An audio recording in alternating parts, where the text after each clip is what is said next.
Channel 1 TV coming to you live from our studio here in Accra. As you're aware, somewhere last week or 2 weeks ago, President John Dramani Mahama released a list of deputy ministerial nominees who are expected to go through vetting.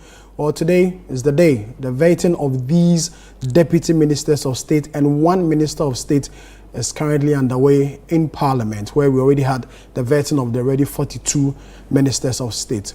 We'll take live free from Parliament, and currently before the appointment committee is Madam Lydia Lamisia Cambria, who is the Minister of State for Public Sector Reform. She's currently before the appointment committee of Parliament. We go to Parliament for the live feed. 5 and 6, bother on those ones, that we should do everything to promote social integration, ensure that we don't have any form of discrimination at all based on religion, creed, belief, ethnicity, what have you. And then 6 says, the state shall take all appropriate measures to ensure that there shall be reasonable regional and gender balance in the appointments into public offices. In recent times, we are hearing, and based on directives from the Office of the Chief of Staff, the persons who have been recruited for some reasons are now to be withdrawn from the public sector. With this at the back of your mind, and going there to be a mother for everyone, what, in your view, could be done in the face of concerns? And as a mother, I know when your child is employed and the employment is revoked, you will certainly be concerned about it. So what assurances may we have from you in terms of the investigation, whatever, and finally coming to a definite resolution of the matter in such a manner that there will be peace, harmony, and then the fulfillment of these constitutional obligations? Thank you. Thank you, Mr. Nominee, just hold on a second. I take it that is your second question. Yes, the one you just, it's your second question. Which means I have one more question and I can have some follow-up questions as well. Okay. Please go ahead. Thank you, Mr. Chairman, and thank you for that brilliant question.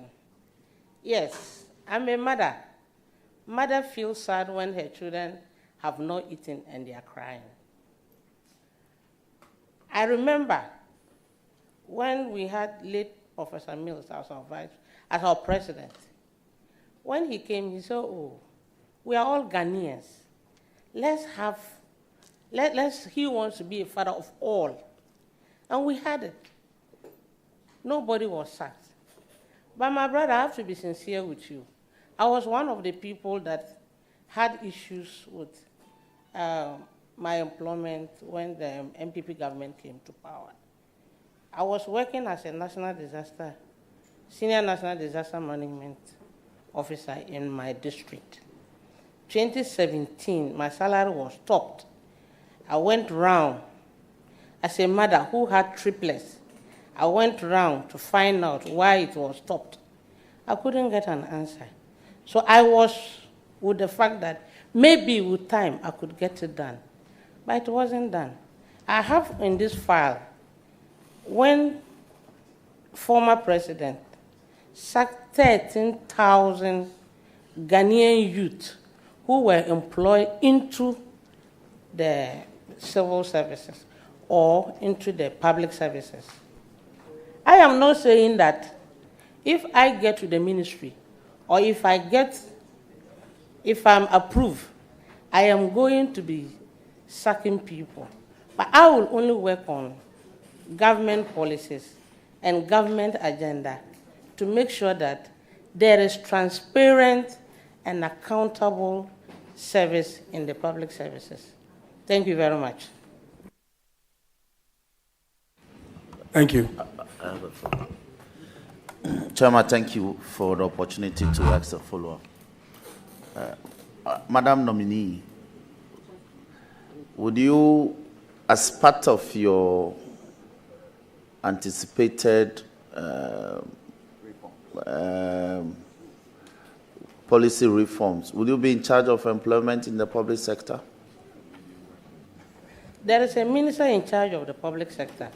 So really, I have nothing to do with whether people are employed or they are not, because there's a minister-designate for public sector employment. Thank you very much. Thank you. Thank you. And please ask your last question. Mr. Chairman, please, I want to do a follow-up to that answer before I come up with my final question. Fair enough. Honorable, I'm happy you said Professor Mills had a different approach to perhaps what is happening now. Professor Mills is somebody I respect so much. He was my lecturer for 2 years at the university. And when he was the vice president of this republic, I was then in the military, and we had a lot of... But, Madam, in 2009, specifically, 31st January 2009, 420 Army potential recruits who had been issued with letters, who had gone through all the processes, because I was in charge of that process, and I know that in February 2008, there were publications, advertisements in the Daily Graphic, Ghanaian Times. We followed that up in April with letters to prospective candidates. We did regional screening in June 2008. We started medical exams in August 2008. We had results between October and November 2008. Yet, the Army recruits of 420 on 31st January 2009 were all sacked. So if you say that during Professor Mills's time, nothing of that sort happened with these facts, would you still stand by that? Because apart from the 420, there were 2,000 military people who were due for recruitment that year, but they were all sacked. Just for the nominee to be clear of what you are asking her, because I don't think she did say that, I think she did say that Professor Mills was a father for all, not to the extent of issue you were raising. Mr. Chairman, she said that Professor Mills' time, nothing of that sort happened because he was a father for all, and he made sure that things were there. And then went further to say that in 2017, 13,000 people who had been recruited into the various parts of the public administration system were given the sack. And then she went further to narrate her personal experience. That's why I wanted to draw her attention that, indeed, if she was in Ghana, I'm saying that 31st January 2009, 420 Army recruits who had been given letters and had assembled at the Elwak Stadium were to report for training, but they were given the sack. And that was during the tenure of President Mills and then the vice presidency of His Excellency John Dramani Mahama. And I wanted to let her know about that. And if it were so, then that assertion that during Professor Mills' time, no such dismissals, withdrawals of appointments took place is not completely true. Okay, thank you. Allow the nominee to answer the question. Thank you very much, Mr. Chairman. Yes, I had information about that. But the issue is, in relation to employment and recruitment, I think the best person that can take up this question is the Labor Minister. Again, to add, I will also say that if it is about public policy or if it's about government policy, then I cannot come in. Thank you. Mr. Chairman, I think I have my last question to ask. I've asked 2 questions and 2 follow-ups, so my last question. All right, please go ahead. Honorable. Please go straight to the question, please. Yes, I will. The ideal situation that we should have in the public sector is to have people appointed, recruited based on merit, people with integrity, people whose visions are based on pragmatism, and people who really will work diligently. Still coming to making our public sector work very well with these 4 attributes of an efficient and effective public sector. How would you navigate your way through to ensure that members of the public administration system will be satisfied, have all that it takes for them to do their job, and at the same time deliver based on these 4 qualities? Thank you, Mr. Chairman. With those attributes, I will be looking at training or capacity building in the public sector. I will be looking at building or strengthening the public institutions. I will be looking at strengthening the way we hire people into the public sector. And therefore, we should have a national dialogue on how to hire and recruit into the public sector. Thank you very much. Thank you. And your follow-up, please.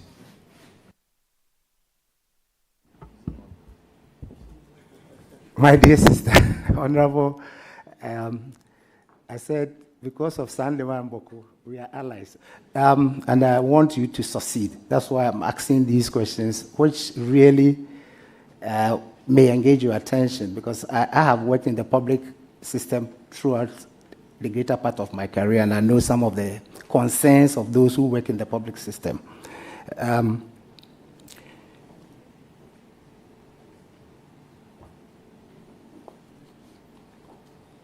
There are times that you will be confronted with practical issues. These issues will be based on what the system thinks, oh, this is how we've been going about things, this is how we've been doing it, and you've come, you want to change it and all that. When you are faced with such challenges, would you want to just say, oh, if that is how you've been doing, let's go ahead and continue that way?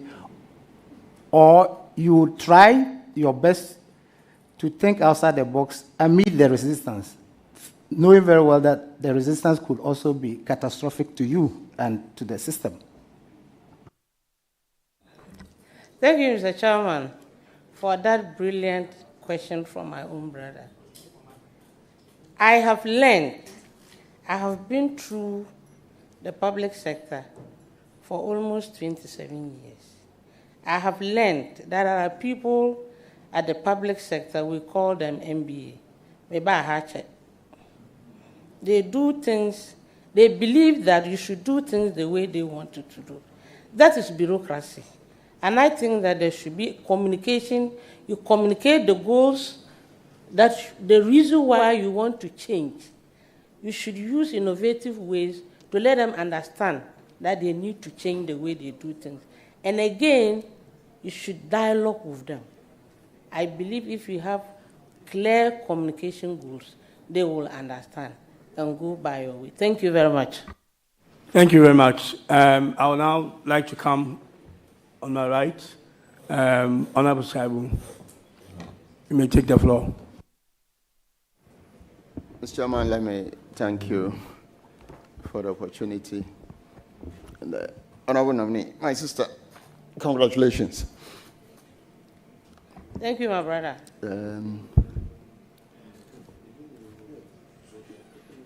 So, what is this monster called public sector? And what are the ills in the public sector that you are called to come and reform? Thank you. Thank you very much, Mr. Chairman. Public sector is simply that part of the economy that is controlled by government. It is institutions, service, and employees. The ills. The ills are so many. It ranges from lack of or limited resources, bureaucracies, political interference, and even resistance to these bureaucracies. Thank you. Any follow up on that? Or Yes, you want please, to Chairman. go on? So how do you plan to get these ills sorted out as minister if you are given the opportunity? Thank you very much. When given the opportunity, I will go by government policy, but to my own initiative, I will engage state and non-state actors. I will engage the various sectors of the public sector services. Even people just think that when you mention public sector, it's just about local government. The Constitution provides the public sector in Article 191. There are a list of them, from the judicial services even to the parliamentary services that we have. So, for me, we are going to look at strengthening the institutional framework. We are going to look at how we can manage with our limited resources. We are going to see how we can leverage on technology to understand, or for people to understand, that technology can help us to do away with some of the corrupt practices. Thank you very much. Please go ahead. Thank you. Sustainability of the program. Can you tell us how impactful and sustainable? You have alluded to many ills. Tell us how sustainable and impactful that these will be. Thank you very much, Mr. Chairman. There's a roadmap that has started from the National Action Plan 1. Today we are in National Action Plan 5. And I think that if we go with that roadmap, I think we can achieve success. Thank you very much. Mr. Chairman, let me wish the nominee the very best. Thank you. Thank you very much. I think I'll go there and come back. Yeah, I'm good. I will go to the Honorable, the second subject matter. Honorable Trinidad. Yes, you have the floor.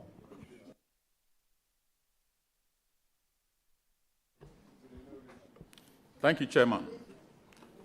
Honorable nominee, congratulations on your nominations. Thank you very much, my brother. I have got a few questions for you. I believe you would be able to give me the responses needed. So, Honorable nominee, I believe you know there has been significant work done by the previous administration in transforming the public sector. And the key tool that has been used is through what we call e-governance or digitalization.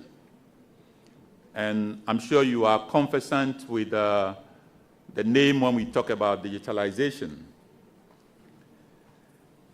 This has led to successes like the Ghana Gov platform, as we know, the paperless port system, GRA payments, which is digitalized, and so on and so forth.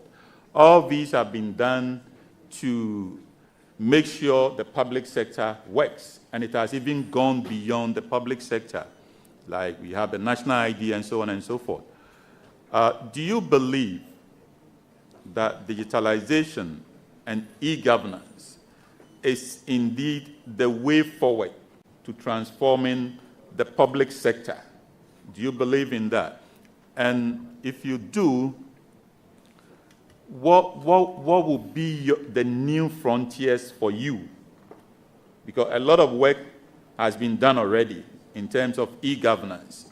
if you believe in it as the way to transform the public sector, what would be your own new frontiers? I want us to hear from you.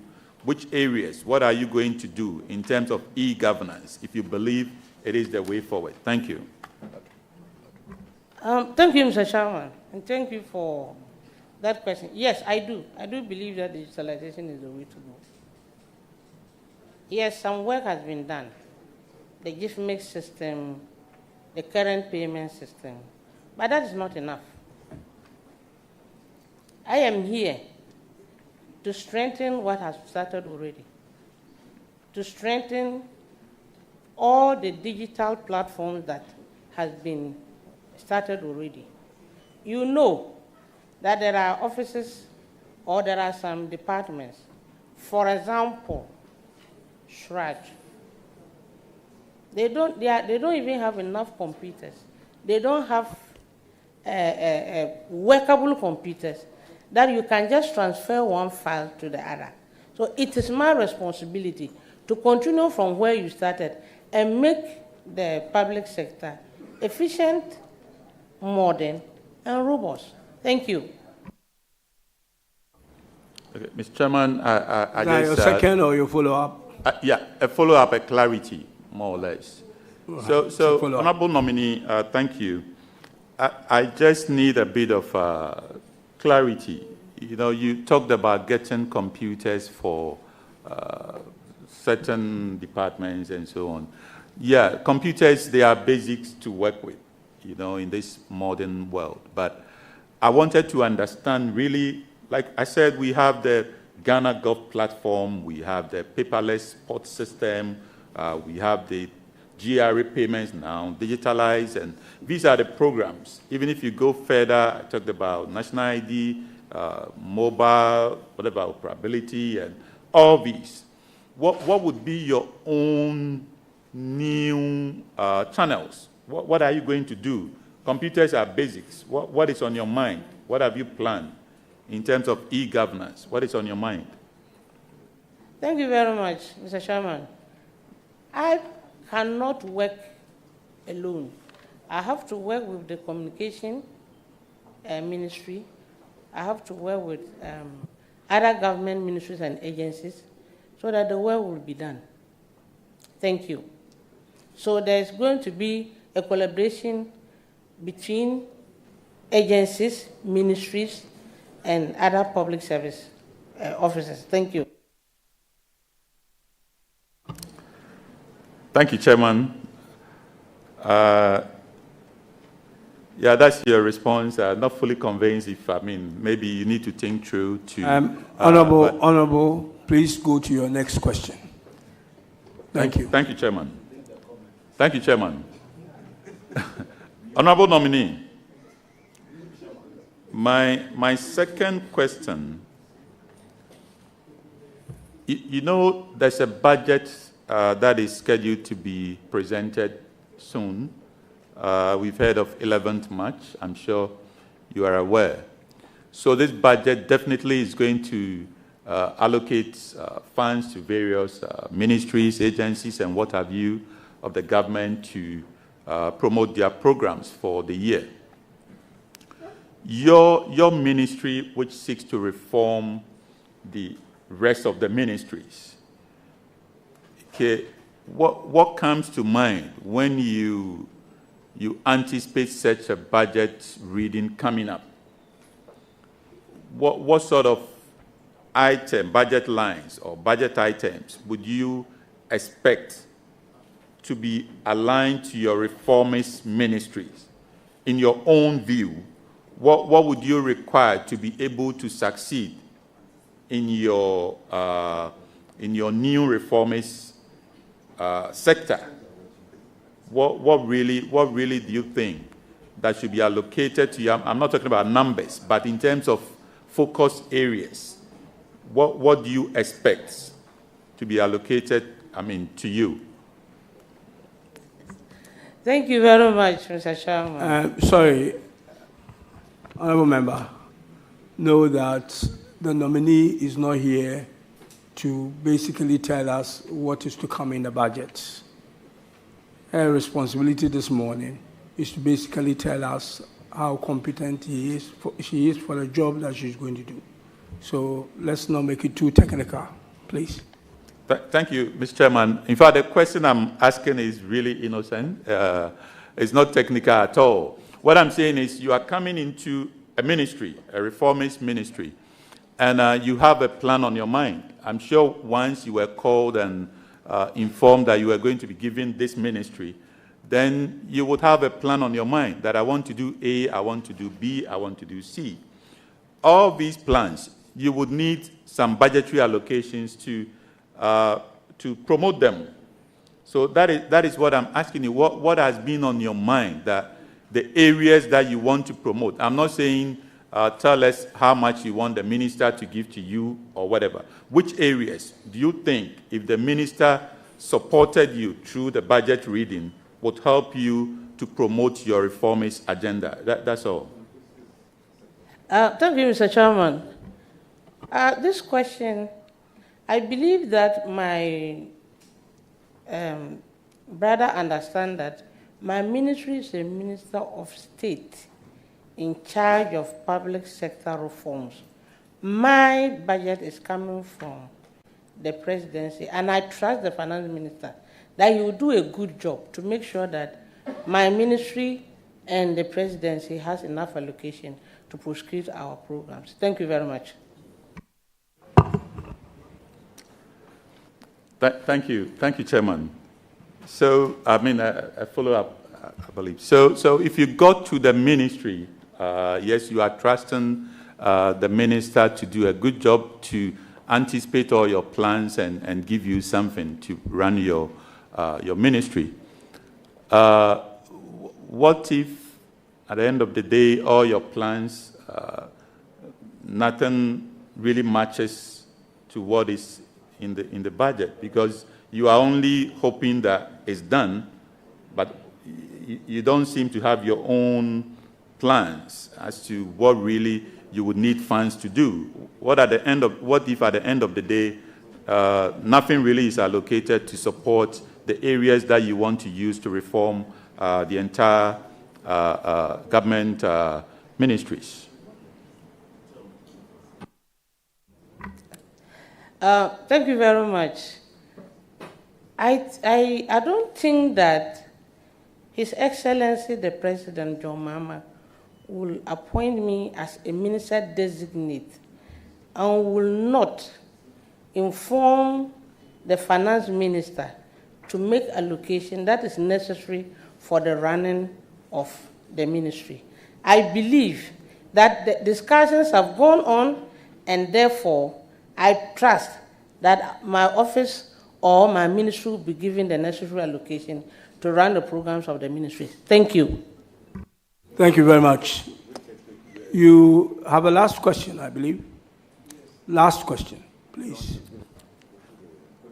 Thank you, Chairman. Honorable Nominee, your ministry is really one that can make the difference in terms of the entire public sector. Okay.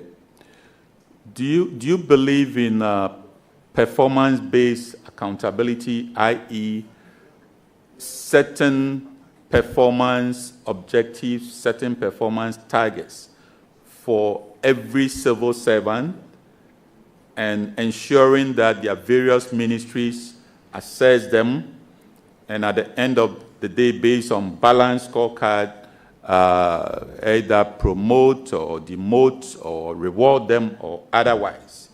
Do you believe in such performance-based accountability for the entire civil service? Is this something that you are ready to drive? Thank you, Mr. Chairman. Of course, if you go to a ministry and you are working with people, there must be performance. There must be appraisals. I want to see motivation and productivity. And you can't get productivity without motivation. The two of them go together. So once we are interested in productivity, we should be able to reward people who are working well. And how do you reward people? You have to use appraisal system. You have to use monitoring and evaluation. Thank you very much. Yeah, that's a follow-up. Thank you. So how would you go about it? Where would you start from at all? It's a big space. You're telling us, given the timelines, what is your plan to get it starting and getting it working practically? Thank you very much. We'll be looking at key performance indicators. We'll be looking at giving them a good working environment. We'll be looking at training and capacity building. Thank you. Thank you very much. I have a follow-up. Yeah, please go ahead, follow up. Yeah, go ahead. Chairman, thank you very much. Madam Nominee, as you may be aware, the previous government started some reforms in the public sector. Indeed, if I recall, there was a minister also in charge of public sector reforms. Is your assurance to this committee that you will start from where they left off? Is that your assurance to the committee? Thank you very much. Yes. Thank you very much. Yeah, I think you've exhausted your questions. Where you left off. Yeah. No, you please.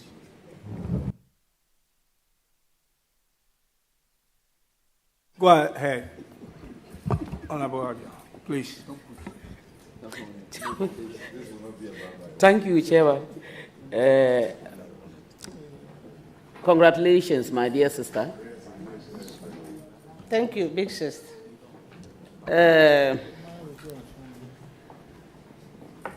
Your ministry is the public sector reform area. I want you to tell me what public sector reform means.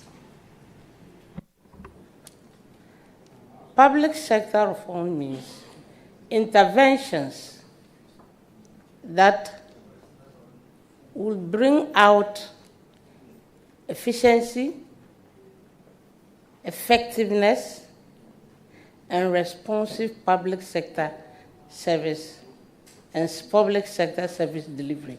Thank you. My second question is, in your response to one of the questions, you mentioned GIFMIS.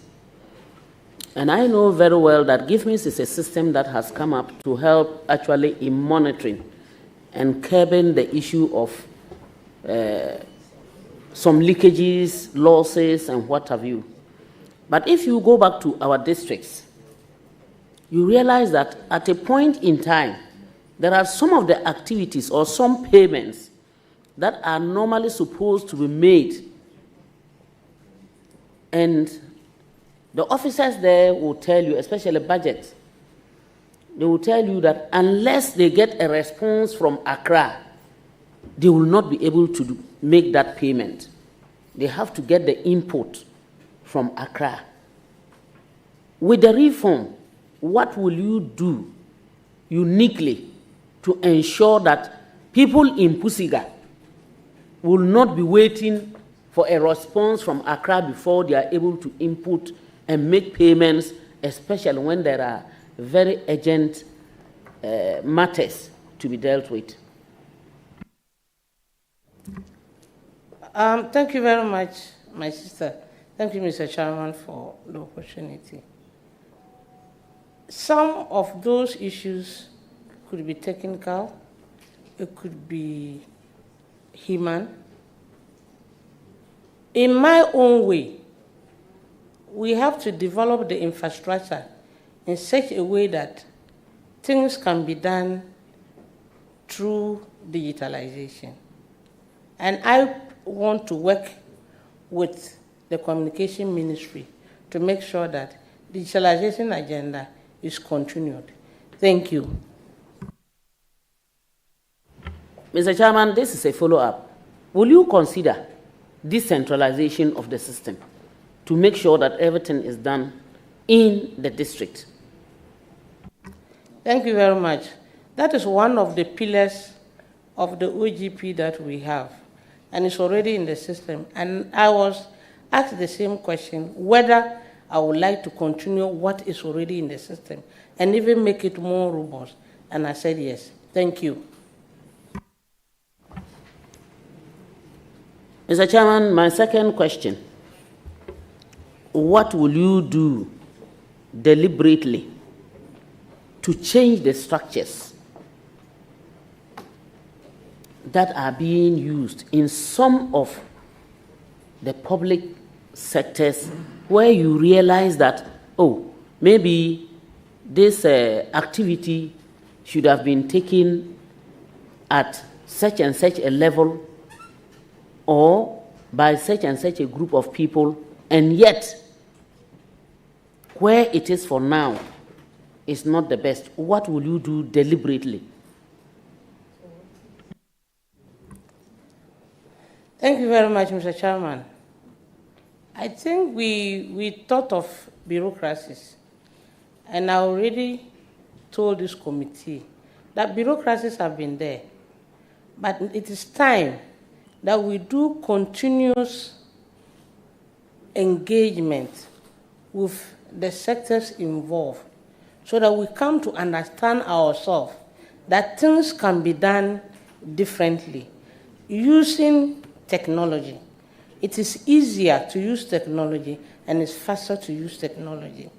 Again, I will engage the other sector ministers so that we have a stakeholder engagement. We see how we can streamline things in the various agencies and the various services. Thank you. Mr. Chairman, my third question. Most businesses mostly being run by our women, especially petty trading across borders. You realize that the women sometimes have a challenge of cross-border sales going and what have you. Because you are going to bring about reforms, and most of the ministries, you actually have the opportunity of dealing with them. I know it's under trade. What will you do to ensure that our women do not suffer the issue of stop at a border, waste time, pay monies, so on and so. I mean, they have a whole lot of challenges. Let's take it, Togo and Pusiga, or Togo and Burkina, or better still, Timpani and Burkina. We know, and Togo, we know we are in Ghana, we are very close to Togo. Businesses are being run mostly by our women. What will you do deliberately between the two countries to make sure that our women do not continue suffering? Thank you, Mr. Chairman. This question has to do with a lot of ministers, a lot of sector ministers. It has to do with the Minister of Trade, it has to do with the Minister of Interior, it has to do with the Minister of Foreign Affairs. So we'll engage, so that if there is an opportunity to engage the other countries, to streamline things and make things easier for our women, I will be very grateful. And I will do that as and when I am approved. Thank you.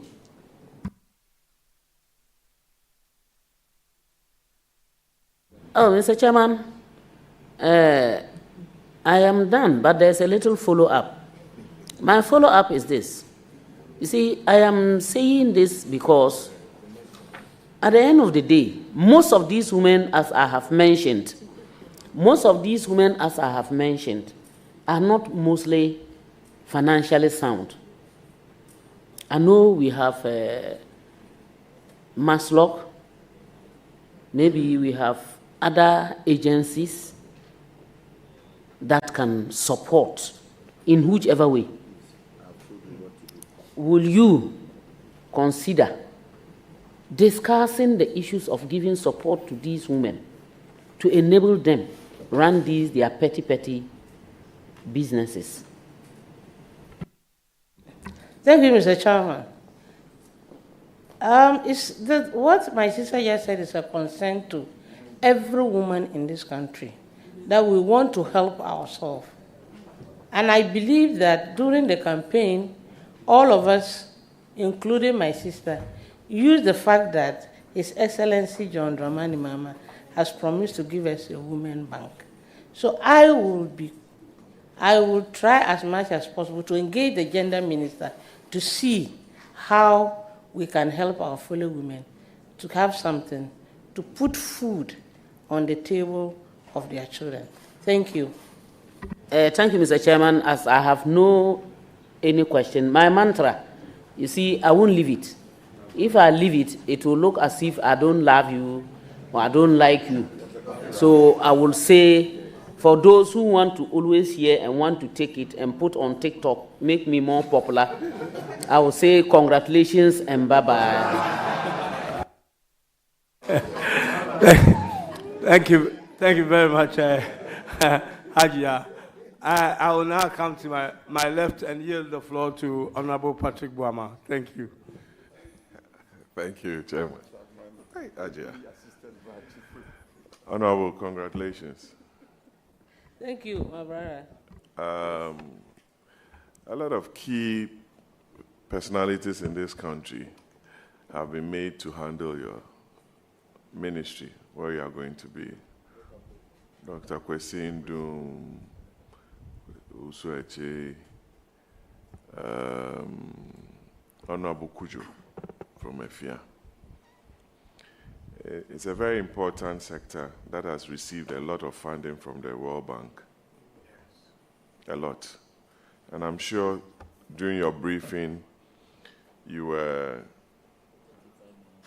told about the Public Sector Reform for Results project, which the World Bank gave the government of Ghana $35 million for some 16 very important agencies of state. I'm sure you've received some briefing on that. A lot of the frustrations Ghanaians go through some of these institutions, the DVLA, the Passport Office, the ministries, department, agencies, to enable them achieve some basic demands from those agencies, but yet they go through some serious frustrations. That is why I believe the President has also followed the cue from President Kufuor, President Mills, and President Mahama to make you a minister. What are some of the key deliverables that you want us to remember you for as Minister for Public Sector Reforms within a space of 4 years to have achieved during your tenure? Thank you. Thank you, Mr. Chairman, for that question.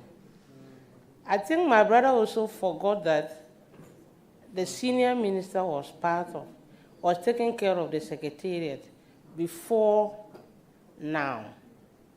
I've gone to the secretariat, I've seen the work that he has done, and when I was asked this question, I answered in the affirmative that I will continue the work.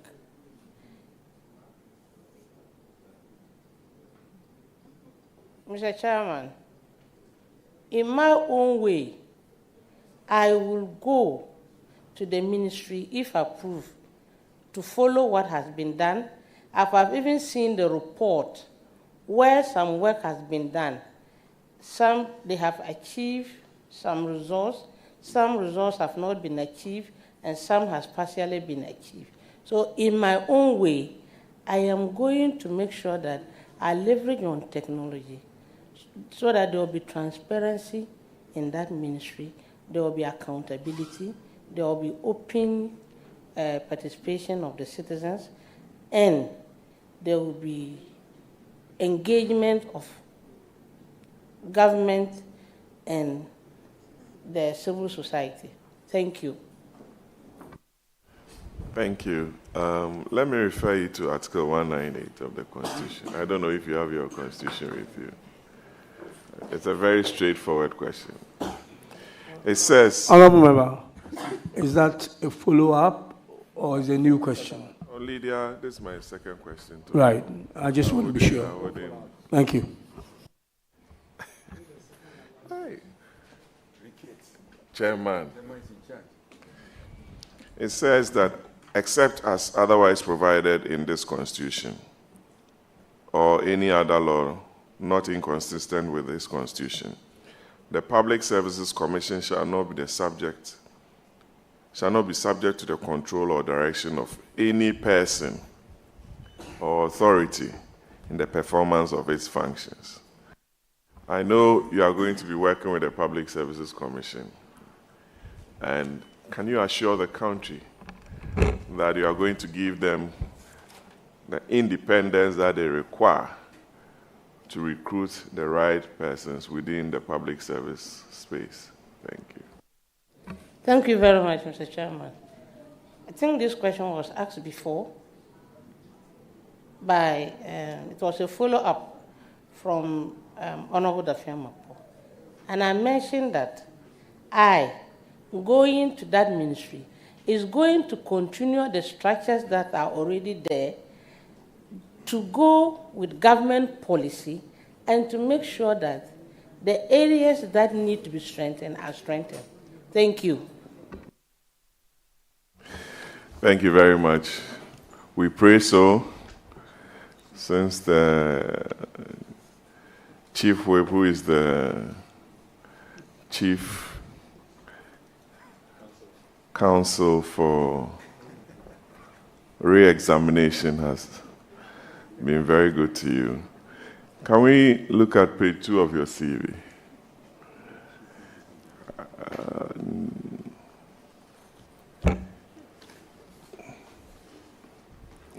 1987 to 89, new job in secondary technical school, blank. And 2017 to 2020, managing director of Nominee Commercials Limited. Why is that space blank? Because from there you proceeded to Sandeman Secondary Technical for your O-levels. Thank you. Thank you very much, Mr. Chairman. I went through the 5-year system, and I started my secondary school education in New Driving.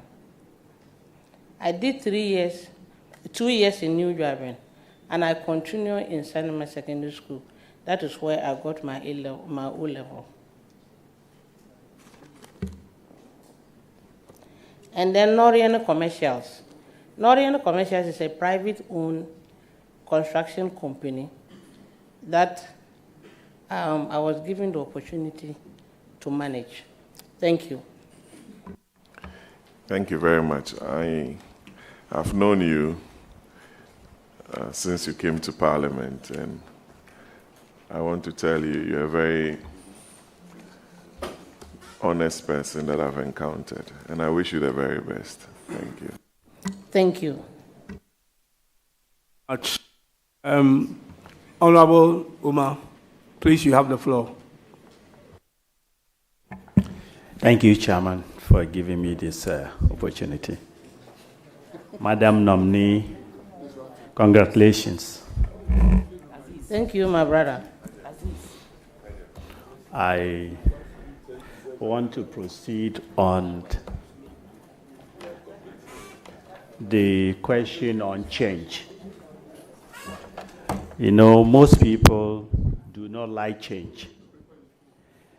And you are coming to a ministry where you will be implementing certain changes that will improve government delivery, and especially to most of our deprived areas and remote in the country.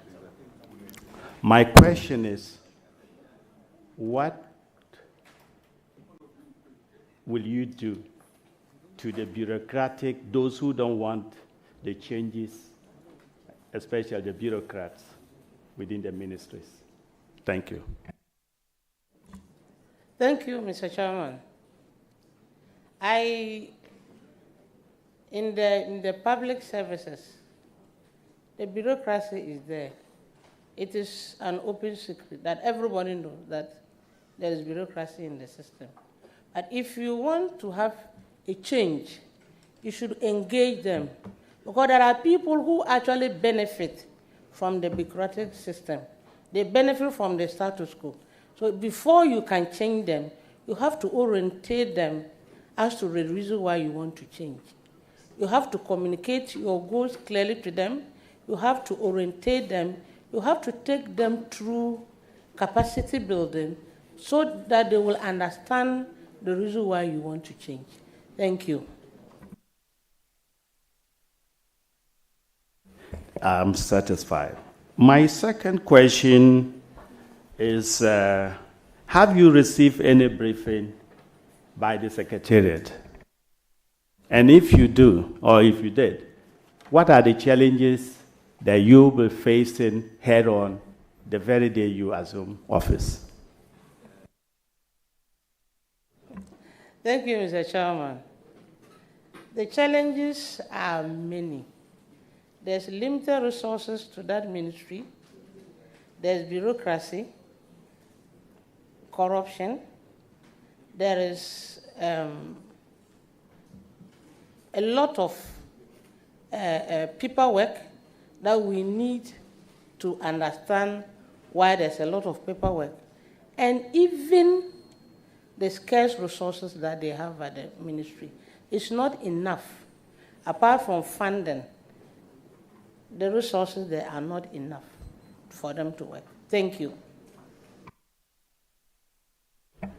This is a follow-up, and it's about the bureaucracy and paperwork. Will you consider reducing paperwork at the ministries? Thank you, Mr. Chairman. Yes. Thank you. Last question. Have you heard the word OGP, which is Open Government Partnership Initiative? Thank you, Mr. Chairman. Yes. How will you ensure the effective implementation of the action plan, OGP action plan? Thank you very much, Mr. Chairman. You look at the indicators in the action plan, and we have 16 pillars. That comes under 4 headings.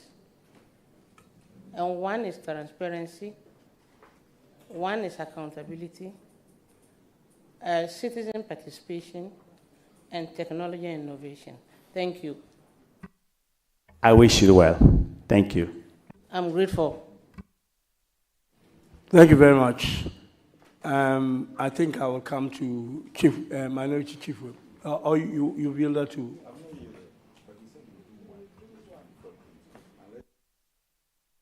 Reluctantly, yes. Yeah, just one. Thank you very much, Honorable Chair. Congratulations, Honorable Nominee. Thank you very much. Honorable Nominee, I saw that you copiously made reference to the Constitution, and in particular, Article 190. So you gave the list of public services. I also have cited Article 191, and with the permission of the Honorable Chair. So 191B, with the permission of the Honorable Chair, if I may read, it says that a member of the public services shall not be dismissed or removed from office or reduced in rank or otherwise punished without just cause. Against this backdrop, we have a letter from the Chief of Staff asking that public servants who have gone through both clearances, both financial clearance, technical clearance, especially you having a background as a nurse, and 15,200 nurses, and other ones in Exim Bank, in NEIP, 11,000 teachers are being asked to go home without just cause. Honorable, I think you came in late. This question has already been asked. So please go straight. But I'm only placing emphasis. And It's been I watched, so I know. They are not one and the same, but if chairman thinks differently. So this is my question. Do you think that their revocation has a just cause? Thank you very much, Mr. Chairman. I've answered the question before, and I believe that what I said was I will only be working there at the ministry as a matter of government policy. Thank you. Okay, so Honorable Minority Chief Whip, you have the floor. Thank you, Chairman. Chairman, let me join colleagues to congratulate our nominee, the Honorable Lydia. Congratulations. Thank you. I am enjoying your understanding and knowledge of the public sector. I'm enjoying it so far. My first observation is you realize that if you look at the antecedent and the evolution, pre-independence, post-independence, and even where we had military intervention in our governance system, there have been some good public sector reforms. And many of them dovetail into the implementation of the EPR, Economic Recovery Program, PAMSCAS, Structural Adjustment Program, and you have alluded to all of these. What, in your estimation, is the missing link so far? The missing link in terms of our drive as a nation to reform our public sector? Thank you, Mr. Chairman. A number of them, I'm just going to mention one. One of them is political will. As a country, we should have a dialogue so that whatever plan we have, for example, the NAP5, National Action Plan, if successive government will continue from where one starts, I believe it will help us. And we cannot just do that if we begin to think that this is Party A and Party B. We should have a national dialogue, a national plan that whoever comes to the ministry will continue from where the other one have started. Well, I can see with the little briefing that I've had from the ministry that because of lack of political will, some people are employed due to favoritism and nepotism. And some people are also there who are not supposed to be there. Thank you very much. You spoke to dialogue. Government that have come and gone. The holding of a dialogue has always been a prominent feature. It has always been a prominent feature. So if you are speaking to dialogue as, want of a better expression, a challenge, what do you really mean? And what do you intend to do differently in the context of dialoguing?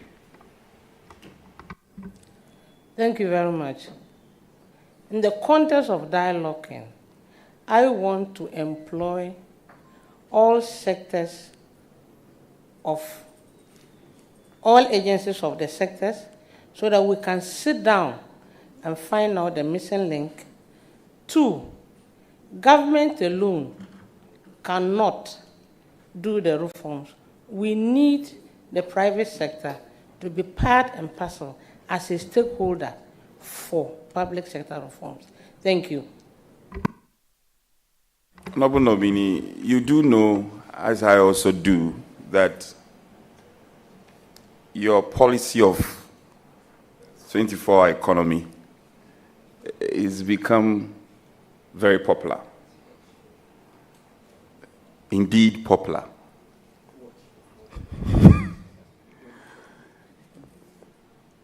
So, but I had then candidates, John Dramani Mahama, then candidate, who said that the 24-hour economy is optional. It's an optional policy to do or not to do. In that context, also carrying into the future that you are going to, as you define public sector reform, efficiency, effectiveness, digitalization, etc. What will be the relevance of your 24-hour economy, and how do you intend to buy into this? Thank you very much, Mr. Chairman. The 24-hour economy, His Excellency said to do or not to do, is becoming his policy. Wherever his policy direction is, I will simply follow that policy direction. If he's going to do the 24-hour economy, it will do us good. Me and you know that we are going to employ people in the security services who will take care of us when we will take care of businesses in the night. I know you are going to tell me that, oh, we have a lot of security personnel, but if we add more, it will help us. As to whether he will do or he will not do, it's a government policy. Like you people had in your manifesto the last time, one village, one dam, one district, one factory. It was your campaign message, it was your policy. Thank you. Mr. Chair, sorry.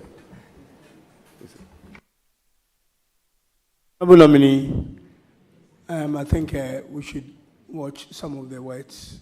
You know, you people, it's unparliamentary. Thank you. Sorry, Mr. Chair. I withdraw that.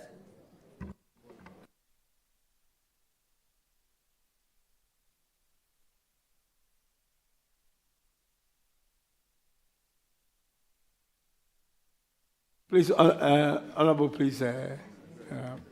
Honorable Nominee, I think you are forgiven. Colleagues have forgiven you. In one of your statements, you said if, and you premise your statement that if the President, His Excellency, will implement the 24-hour economy. I find that very questionable, because I know His Excellency has appointed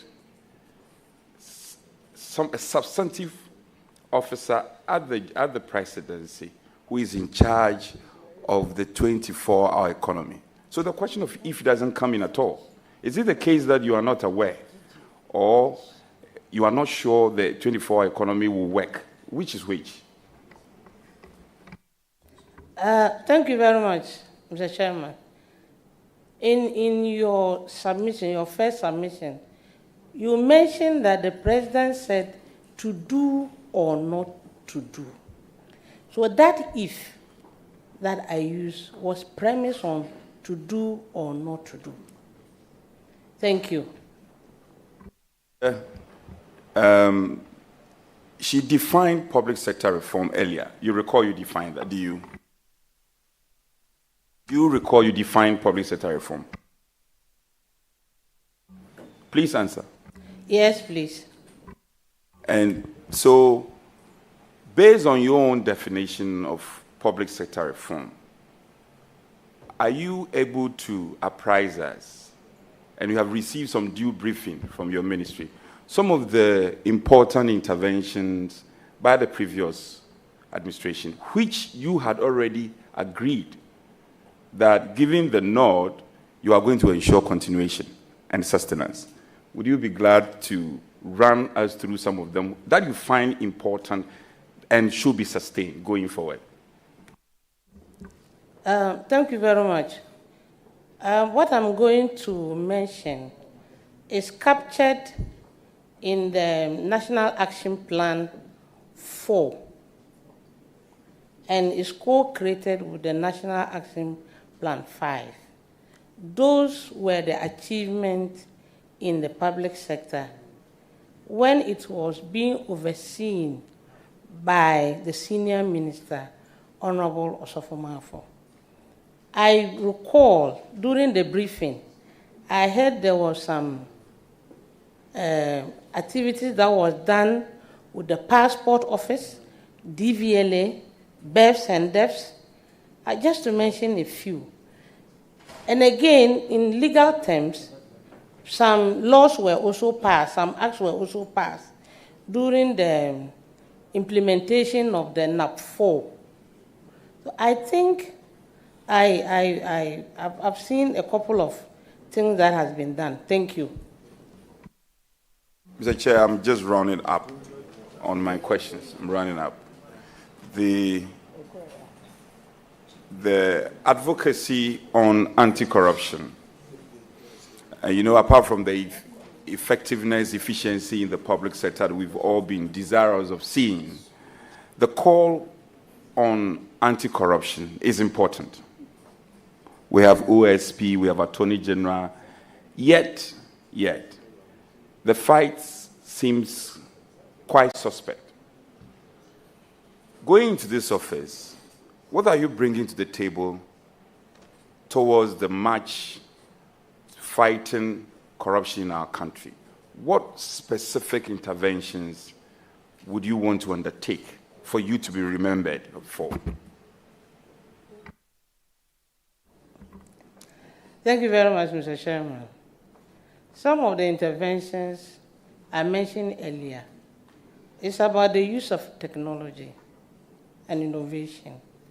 2 is about engagement.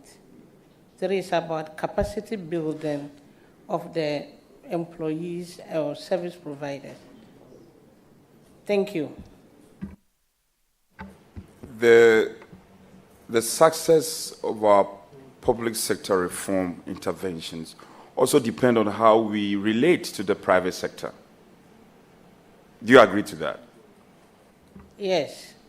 So, if you do agree, what intervention should we engage in to strengthen the dialogue between our public sector reform? Because if we reform our public sector and it doesn't cascade into our private sector reformation, it will be lopsided. So is it the case that you are not looking at it from just one angle? You're also looking at how the private sector and the public sector can both marry effectively? Thank you very much, Mr. Chairman. Earlier on, I mentioned that the public sector cannot be reformed without engaging the private sector. So there should be an engagement between the public sector and the private sector. Thank you. Mr. Chair, this will be my last one.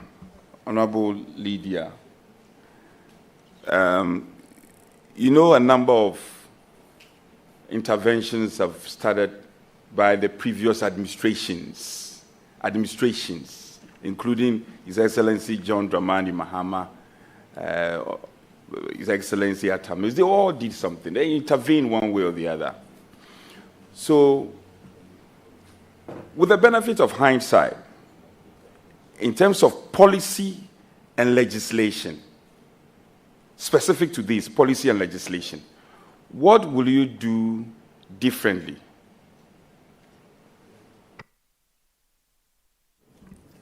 Thank you very much, Mr. Chair. What I will do differently is to employ technology, innovation too, and then to engage with all the sectors.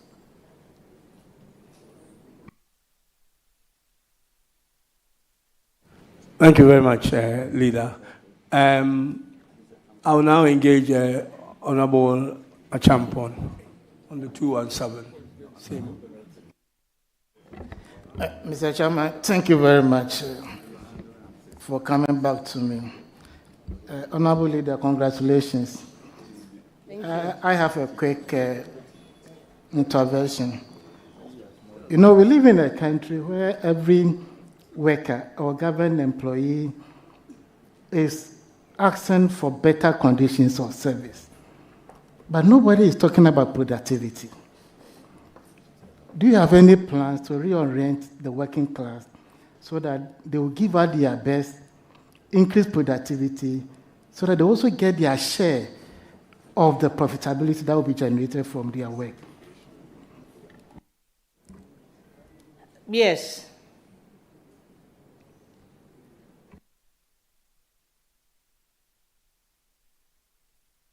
Thank you.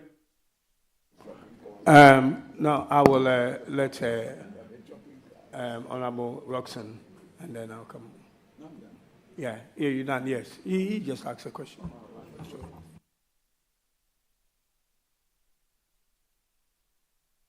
Yeah, Honorable Roxanne, please. Chairman, thank you. My wife. Thank you. Yeah, welcome. Thank you. And congratulations to you. I am certain that our children are watching you from nearby, and they are happy about your performance. I have no doubt you will succeed. Thank you. Now, public sector reforms. It took on this name from about 2005. But from between the middle of the 80s to the 90s, there have been major reforms in our public sector. And so by 2005, when President Kufuor was about to end his first term, as part of the African peer review mechanisms, an office ought to be created under the aegis of the then senior minister, if you recall. And so concrete, deliberate government policies were channeled or were implemented via that office. Now, we've had reforms and within the educational subsector. Today, university admissions are mostly online. When we were entering a university, you had to purchase the form and fill and submit. Today, it's no longer so. Admissions are communicated via cyberspace. When you pass your West African exams, West African Examination Council exams, you can access your results online. And when you are qualified to progress, GES has rolled out a platform called School Placement. And so you no longer travel to your school to ask your headmaster to admit you. You were placed, and then you only go for your admissions. Now, you no longer go to notice board to check whether you've been admitted or not. Land administration, major reforms. I recall championed by my own professor, Professor Kwame Jan, led the major land reforms. Land transactions are generally becoming smoother now, even though we still have bottlenecks. The judiciary. Today, court processes are filed online. Judgments are delivered via online. Or lawyers receive court judgments online. As part of our rules of procedure today, a defendant or a party to a case can be served online. Those are major reforms. In fact, as part of the first phase of the reforms, when the computerization project was introduced in the 90s, it led to the construction of the modern court complex in Accra. under Professor Mills. Major reforms.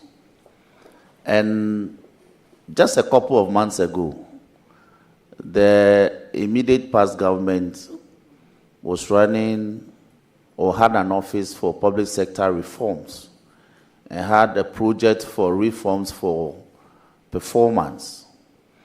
And it was led by the then senior minister, then senior presidential advisor on these matters. So, but the secretariat is there, they are operating. And our national program between 2018 and 2023, the 5-year program is ended. We need a new action plan. Will you consider finalizing that this year under your aegis so that we can have focused and improved sector reforms, especially even Parliament? We are about to go online. Consuls have been provided. Members of Parliament now can read proceedings on their consuls, correct votes and proceedings online. And statements of colleagues can also be posted online for members to comment on, so that this can be further improved. Because for me, in the public sector, the only constant is positive reforms. Will you consider doing that? Thank you, Mr. Chairman. Yes. The NAP 4 is ending in June, and the NAP 3, the NAP 5 has already started. It's supposed to start this February.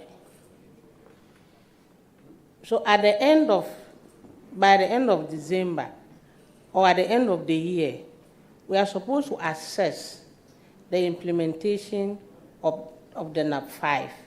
And it's one of the briefs that I had from the Secretariat.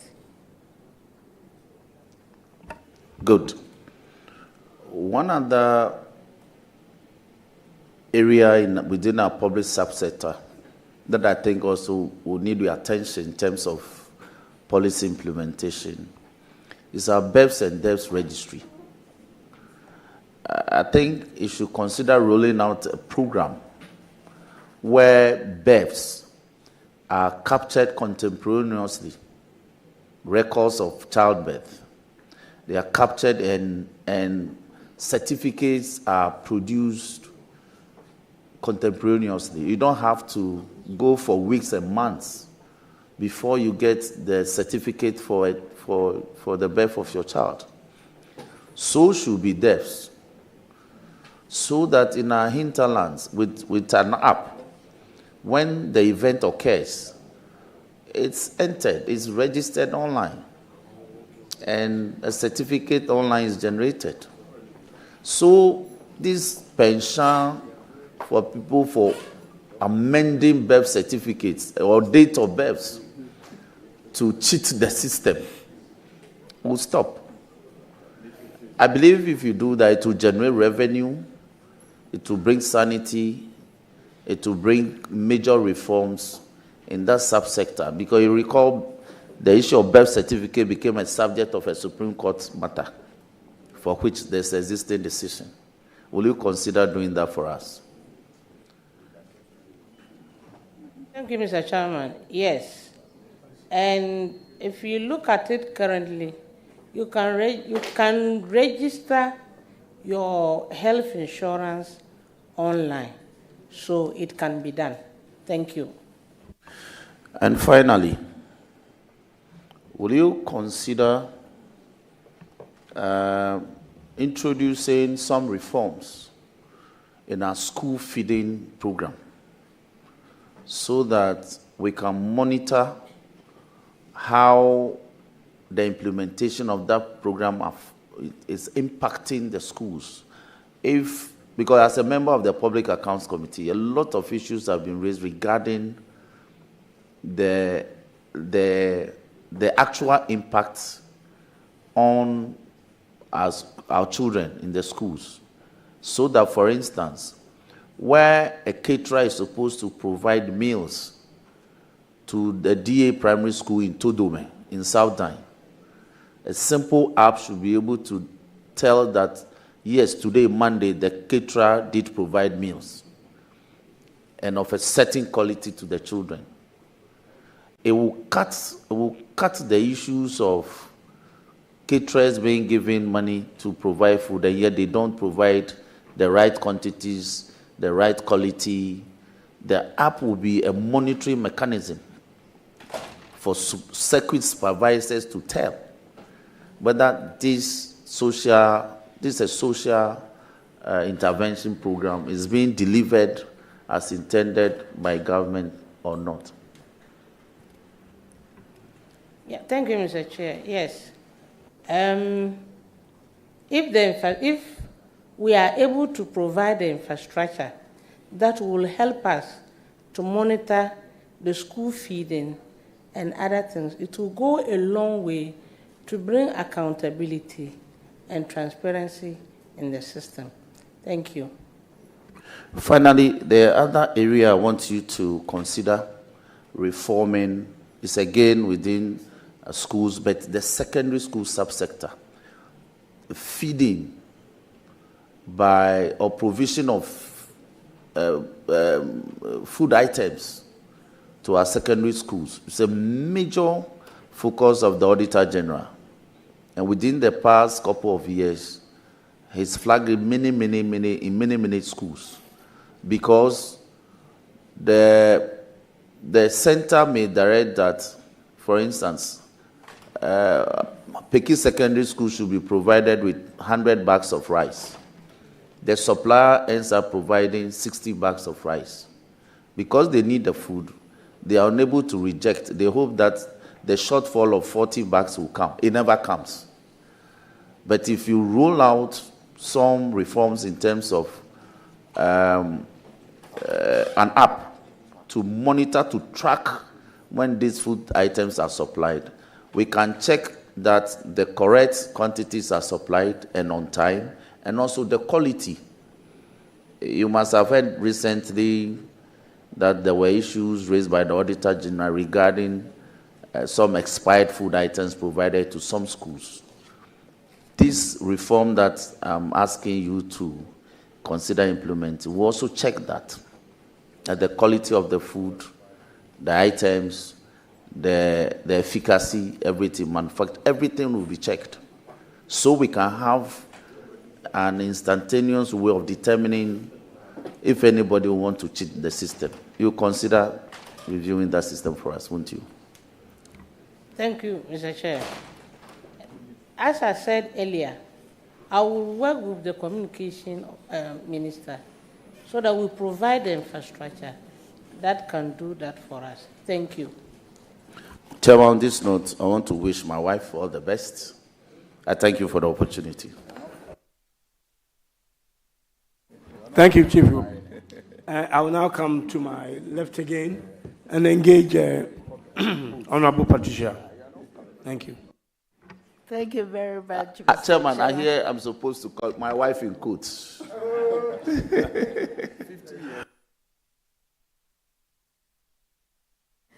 Thank you very much, Honorable Chairman. Honorable Lydia, adding my voice to the numerous people who have congratulated you, and I must say that I'm proud of you as an individual who, among the very few women that have been appointed,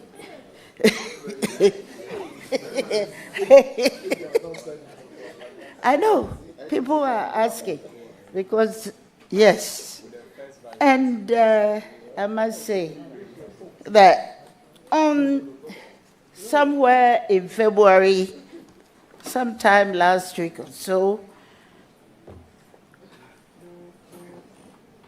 you faced a criticism from a private legal practitioner in the person of Martin Pebu, who questioned your suitability for the role of the Minister of State for Public Sector Reforms. Mr. Pebu argued that based on your credential, you lack the necessary experience to lead the ministry effectively. Do you think this comment stems from the patriarchal nature of Ghana? And if not, how are you going to position yourself to prove him wrong? Thank you. Thank you very much, Mr. Chairman, and thank you, my sister, for that observation. It is when people are in the public domain, everybody has the right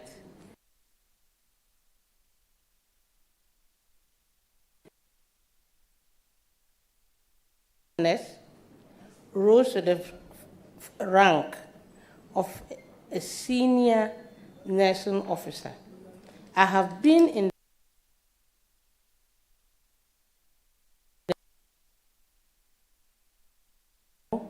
I work as a senior disaster management officer.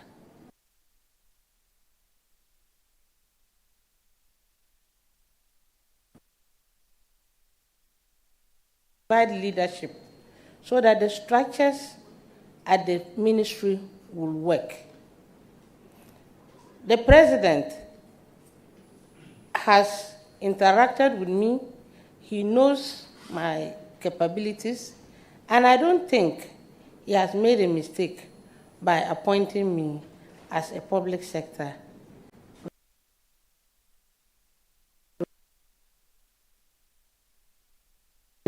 lawyer Martin Pebu, that if it is about your experience, they would have asked professors to be the president of this country because they have a lot of experience, they have learned a lot, or the Minister for Health should have been a professor in health and not any other person. Thank you very much. Right, thank you. Honorable nominee. Honorable Chair. Honorable nominee. You provided us with your task clearance certificate, and I made an observation on it. And I realized that in 2023, you paid more taxes than in 2024. If I go through your CV, you don't have any extra business going for you. And I believe that maybe we'll have to cross-check and find out what kind of information did you provide them to give you that kind of, because the 2024, you paid something far less than what you paid in 2023. Thank you. Thank you very much, my sister. What really happened in 2023 was that the previous years, I didn't file my tax returns, so I was given a penalty to pay, and that rose the figure to that level. Thank you. Rightly so. There's something that I normally do, and it's since you are going to undertake public sector reforms, one of the questions that I would like to ask you, my sister, is whether you are very conversant with the Affirmative Action Act. Thank you. Thank you very much, my sister. Mr. Chairman, yes, I was part of the discussions. If you remember, when we went to Koforidua together, I was a friend to the committee, and I was part of the discussion. I can't read all the sections in that bill, but at least I have some knowledge about the Affirmative Action Bill, and it was one of the achievements of the NAP4 in 2023 and 2024. Thank you.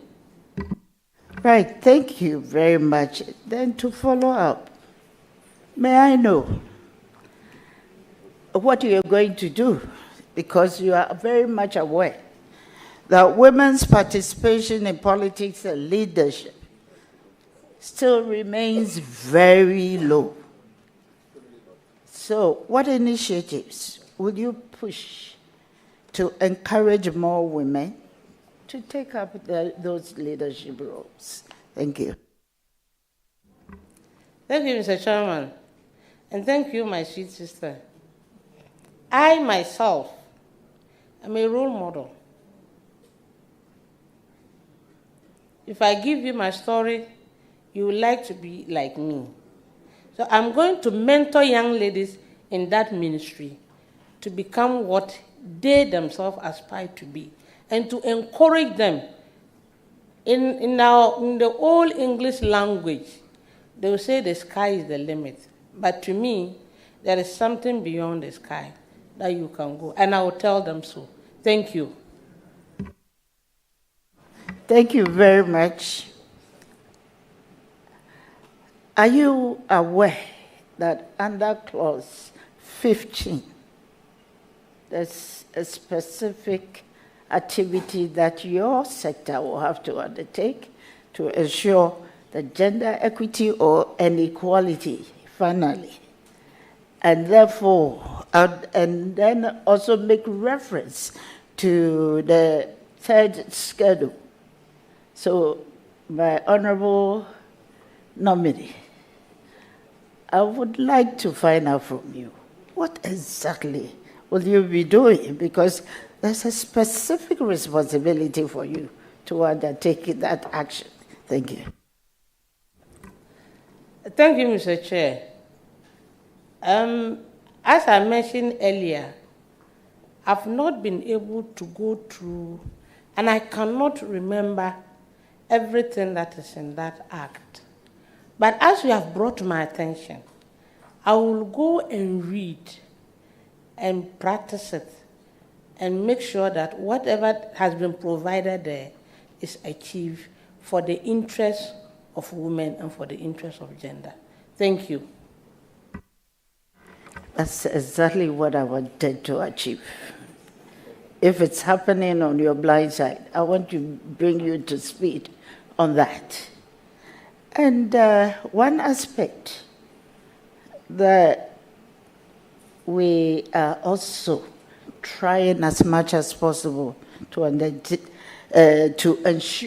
that there will be reforms in that is that what strategies will your office adopt to ensure public funds are equitably allocated to programs specifically targeting welfare and women and children? Thank you. Thank you, Mr. Chair. For the ministry, I think there are already programs and policies at the ministry that is also geared towards women and gender issues. And when, by God's grace, I am approved, I will make sure that I will carry on that to the latter. Thank you. And finally, Honorable, we are very much aware of how you became an MP. And you have been found on record to indicate that you have performed far, far, far better than your predecessor. Could you please let us into what difference you have made in that respect? Thank you very much. Thank you very much, Mr. Chair. My sister wants to know the activities that I've carried on in my constituency. My constituency It's a vast constituency. I have a lot of activities to my credit. Currently, I have 2 chiefs compounds to my credit. I have given the constituency its facelift for 1 chief's compound. I have produced 500 dual decks for the schools. I have 172 students that are supported for the past 4 years. I have helped the education office for them to run their system, because sometimes their money doesn't come early. I can go on and on and on, but just to mention a few. But if you really want to know what I have done, I can provide that to you on paper. Thank you very much. And finally, Mr. Chair, listening to you, answering questions from our various MPs who are here, contributors to your vetting, I realize that you've always been talking about the introduction of technology. But let me come into this specific issue.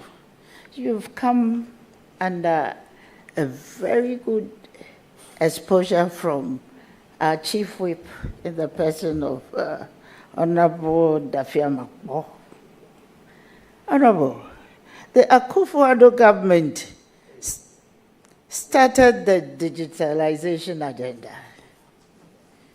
Digital transformation has the potential to revolutionize public service delivery. Yet many regions in Ghana still struggle with limited access to modern digital infrastructure. What initiative will your office pursue to modernize government operations, and how will you ensure that these digital advancements benefit both the urban and the remote communities across Ghana? Thank you. Honorable Nominee, just a second. Honorable Leader, His Excellency President Nana Akufo-Addo continued the digitalization agenda. It has long started, and presidents contribute to it. Thank you. Yes, duly amended. Thank you. Thank you, Mr. Chair.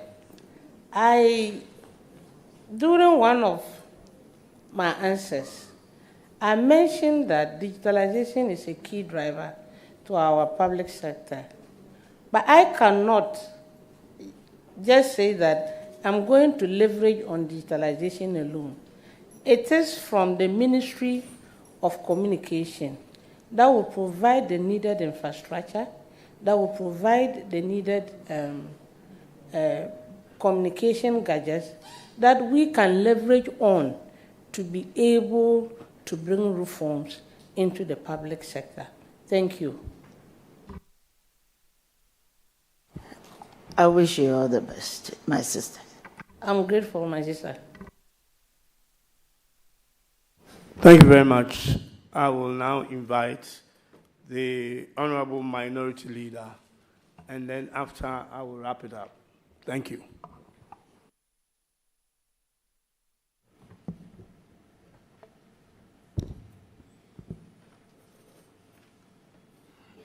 Honorable Nominee,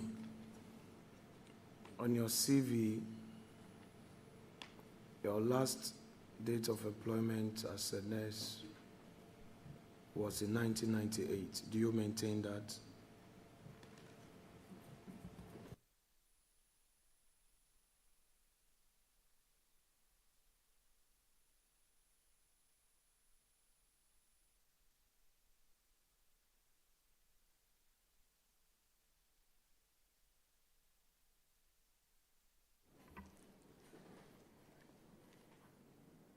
Thank you, Chairman. I don't know which page my senior leader is talking about. Page 2 of your CV. Page 2 of my CV says that Educational background.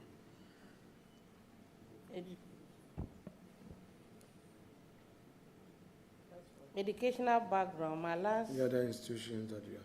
yeah, but my last educational, And then you indicated the employment. So I just want you to help me on that. That's why I said, do you maintain that? yes, Okay. Now, you went to Central University to pursue a Bachelor of Science in Nursing between 2009 and 2011, correct? yes, Mr. Chairman. Were you on steady leave with pay, or you went on your own? Please, I was on steady leave with pay.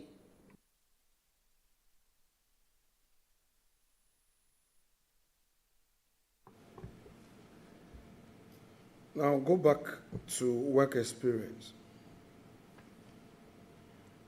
You have indicated that you worked between 2009 and 2011 as a nursing officer, Presbyterian Hospital, Boko, correct? Yes, Mr. Chairman. So, in other words, you left the nursing profession in 2011, correct? Yes, Mr. Chairman. You benefited from steady leave with pay, and upon graduation, you left the service, correct?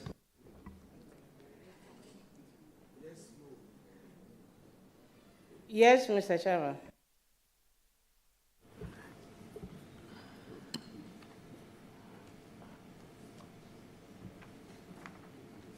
The state sponsored your studies, correct? Yes, Mr. Chairman. And after the state has sponsored your studies, you left the system, correct? Mr. Chairman, I didn't leave the system. I was not working as a nurse. I continue my education. No.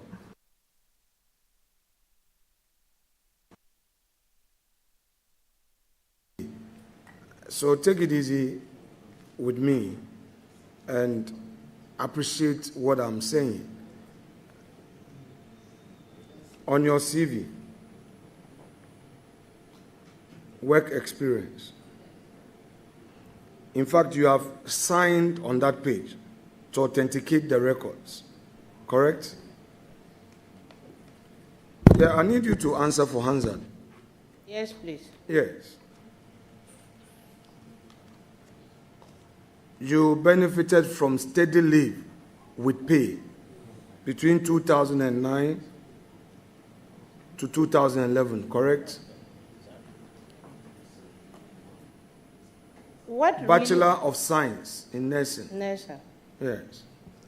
What really happened was that I went to school in 2009, and my salary was stopped in 2010. Did you take a steady leave with pay? I took a steady leave with pay, but Boko Hospital didn't sign for me because it's a church institution, it's not a government institution. It was under the administration of the Presbyterian Hospital. So what about 2011?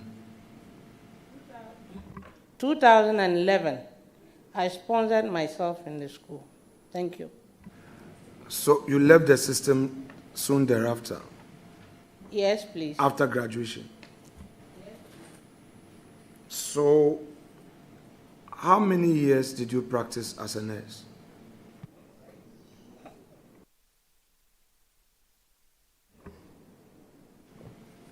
So your public service experience as a nurse is 11 years, correct? Yes, please. You okay or no? ni ngbefa ni otayega. Over the nomi or your colleague on come, can you me? You know, Chunu Yajame. Over need I have no me ya school. Ni na ote bokuno ya ote school Yajame, correct? Over an ingbe middle school na ni ya channel ye new driving. Ngbe new driving na ninte transfer ya send my secondary school ni ya gbena. Ni ya channel ya bokuno training college. Ngbe ni ne ta cholete six form na. When Honorable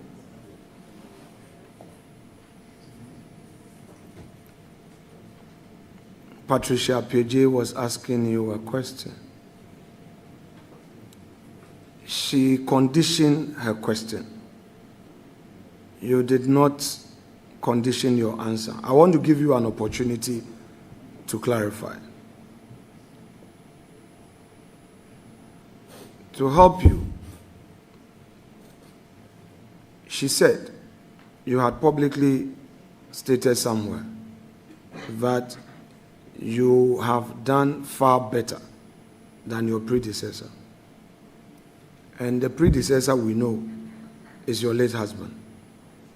In your answer, you succeed.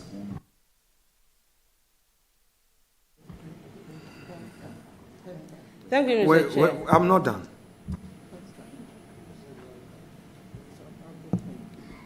Your predecessor,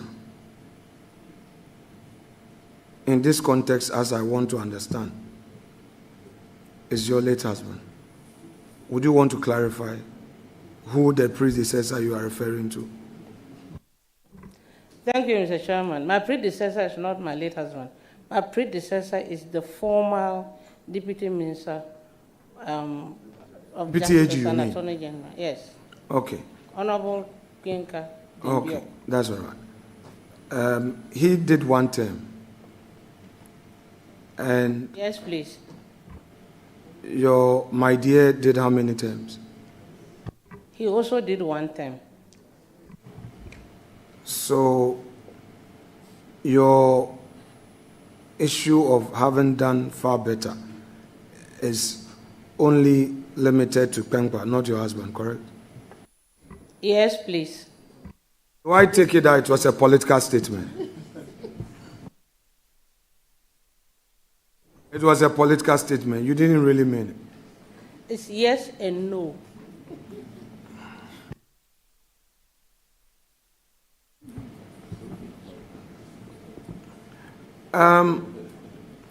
You had an issue with Mr. Martin Kwegu's comments.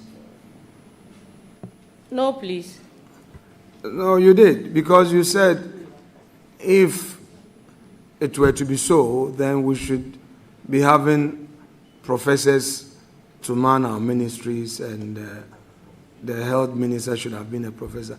Are you therefore suggesting that you need to only be a professor to have the requisite knowledge? I just wanted to understand what you meant. Honorable Member of Parliament seated right by the nominee, be reminded that the nominee is on oath. And if you will be engaging in this, you will not be helping. No, please, Honorable. He's capable. She's very capable, please. She's very capable. Yes. Yes, proceed. I'm done with the question. I'm saying that you were suggesting that it only takes a professor to be considered for a political office. That's the impression I got. Not really, but if his statement says that I don't have the requisite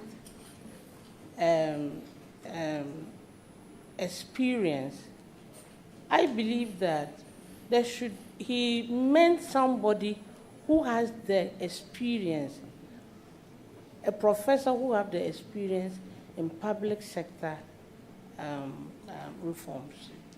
Okay. Now, you indicated on your CV that you read LLB at Mount Crest. You were done in 2016.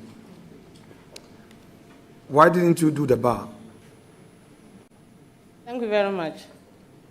I tried bar exams, but unfortunately, somewhere along the line, I had private issues, and came the big blow when my husband passed.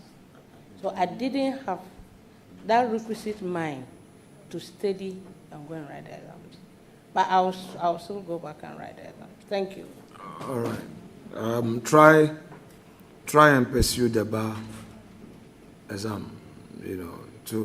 I'm sure you want to be called to the bar someday. Thank you very much, Senior, for your... I'm sure you want to be called to the bar someday. Yes. Very well. Thank you. Are you really interested in this, your nursing profession at all? I am. Leader, thank you. Should there be a change of mind by His Excellency the President to move you to the Ministry of Health, how would you find it conducive to your profession as a nurse? Thank you very much. I will still work perfectly at the ministry because I still have the experience. Thank you. You have been on the countryside, and on this point, let me say that Honorable Ladi made a submission on the floor.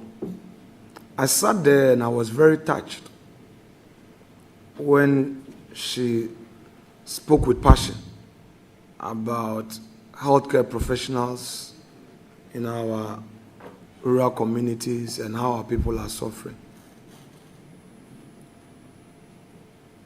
Is it really the case in your area?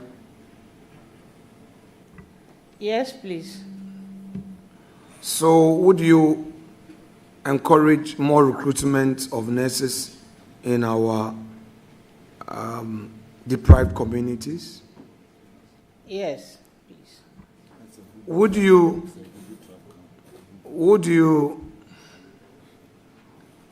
find it disturbing, a situation where, as you stated, there is a need to recruit more nurses, and that nurses have been recruited who are working, saving lives, and for some irregularities, supposedly, these nurses have to be sent home, as in dismissed? Would you find that disturbing? Because anytime a nurse is absent from a community, a life is in danger. You would agree with me on that? Thank you very much. I want you to answer without a partisan political hat. And your objectivity and your sincerity will shorten the process. I mean, I know you as a very sincere person. Yes, I will be hurt. Thank you. If somebody should die because a nurse didn't come to work. That assured, would you, as a public officer, I'm not even saying you being a minister of state, and I say so because only yesterday we were in government, and there were things that publicly we couldn't come out to say, critique our government, but in-house we could make suggestions to government that, oh, this particular policy, we hold the view that it could be varied, it could be done this way.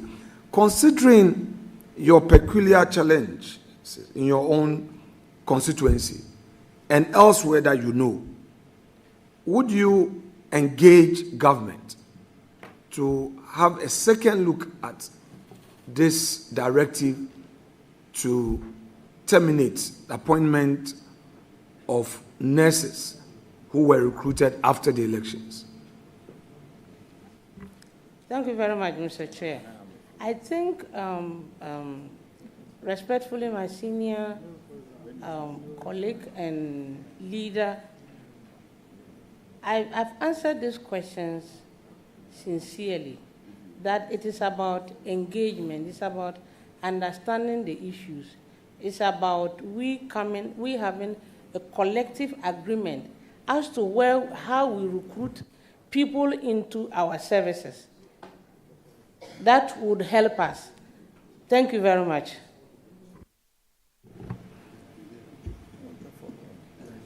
Now,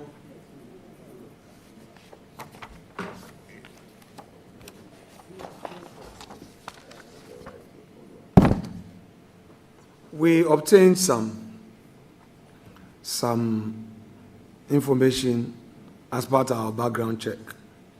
And, you know, adverse findings about us or comments about us are like a bitter pill on our tongue. All of us politicians. Sometimes we are in self-denial, but those are bitter pills for healing. So take it in good faith. The little exercise I'm going to do. Is that okay? Don't be emotional about it. So your constituents were interviewed, and this is what they had to say about you. She is described as competent and capable leader with the ability to mobilize the grassroots.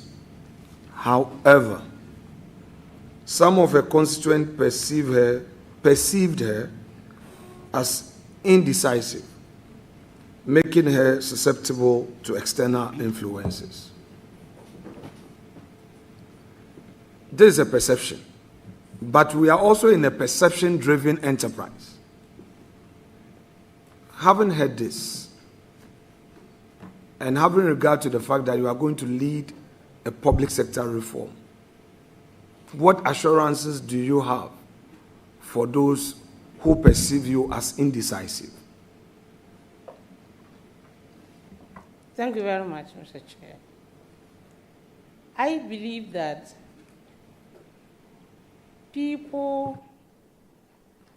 when people are interviewed, everybody has something to say. There's a good side of me. They said I am capable. So I want to assure you that I am capable of handling the ministry that I'll be going to take care of. Thank you. The next one, we are all sinners. And for the next question, I'm sure all of us, the 275 of us in the chamber, will be considered guilty of this crime. However, you are on oath, so I would put it out. A section of NDC party supporters and sympathizers have accused her of not answering their calls. What do you say to that?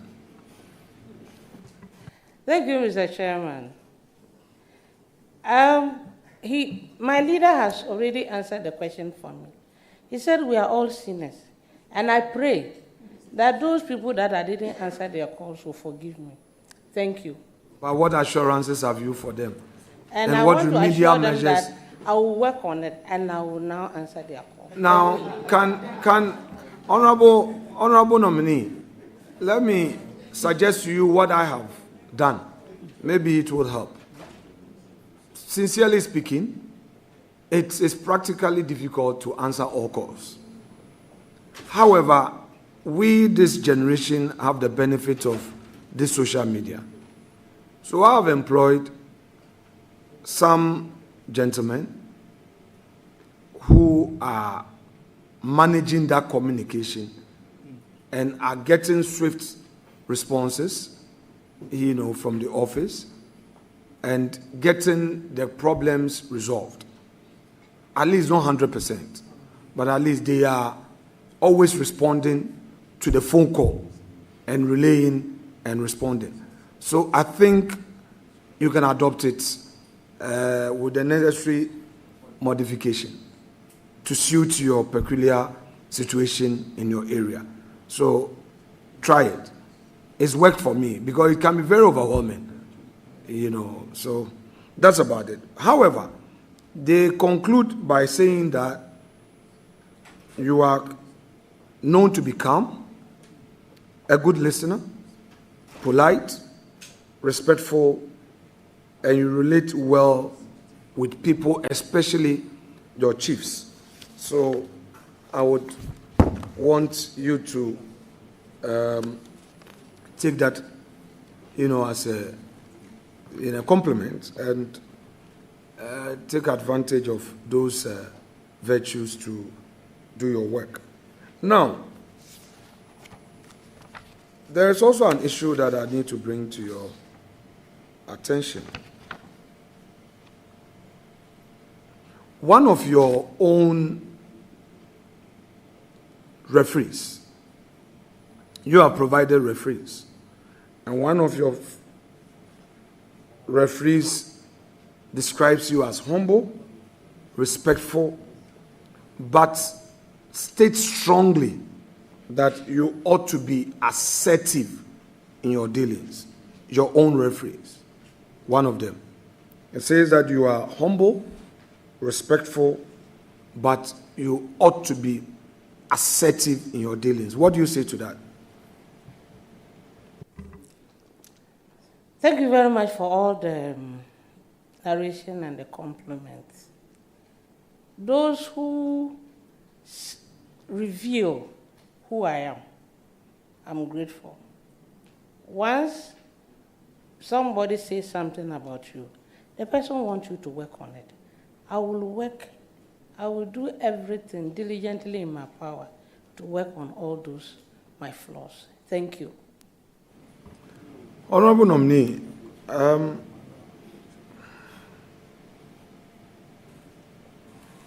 you have just been nominated for this public sector reform portfolio. By the way, where is your office going to be located? You said you received some briefing and all. Where are you going to have as your office? Thank you very much. My office is just opposite the Ministry of Finance, an extension of the President. Okay, that story building. Yeah, thank you. Very well. Now, the NDC manifesto, do you have with you?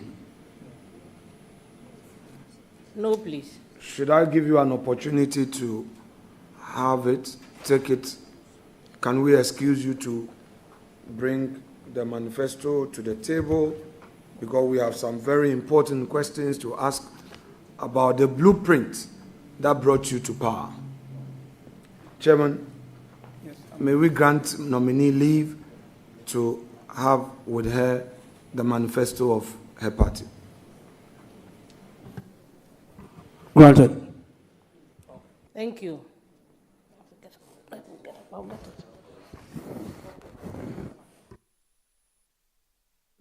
Please, Madam Nominee, please sit, please. Yeah, unless you want to stretch.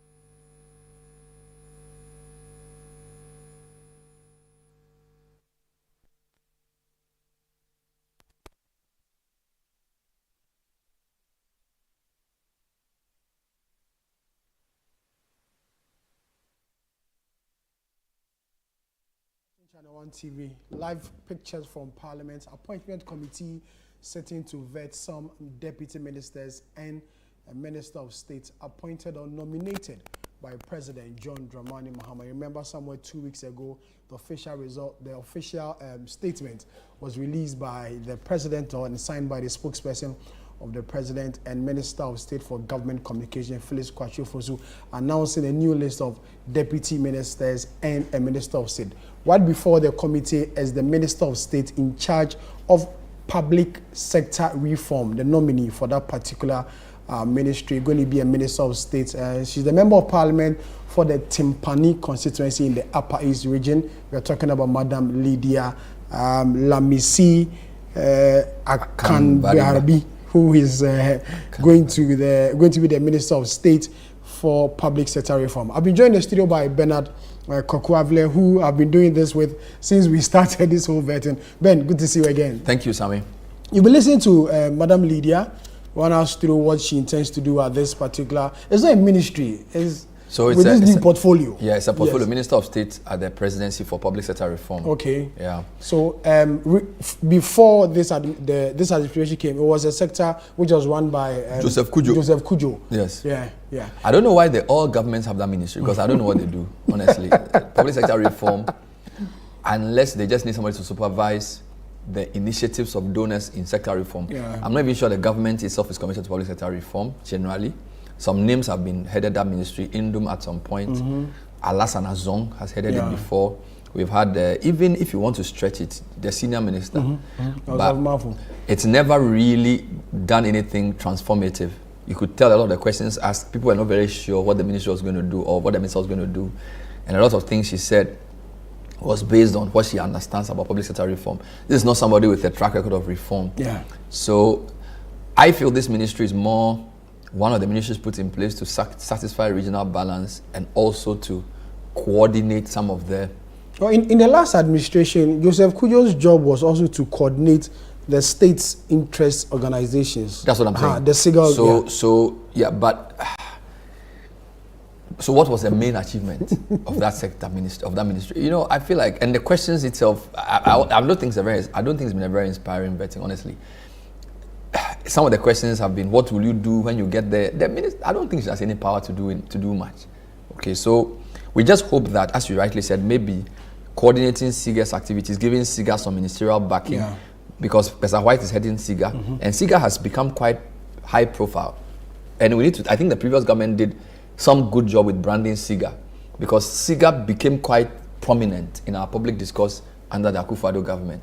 And Professor White is actually an expert in institutional reform. So hopefully they will have the strength. So if the minister's job is to provide some ministerial support for that, that's all well and good. I think a lot of this particular ministry has been put there to satisfy certain balances. All right. So she's MP for Timpani, one of the 6 Kusol constituencies.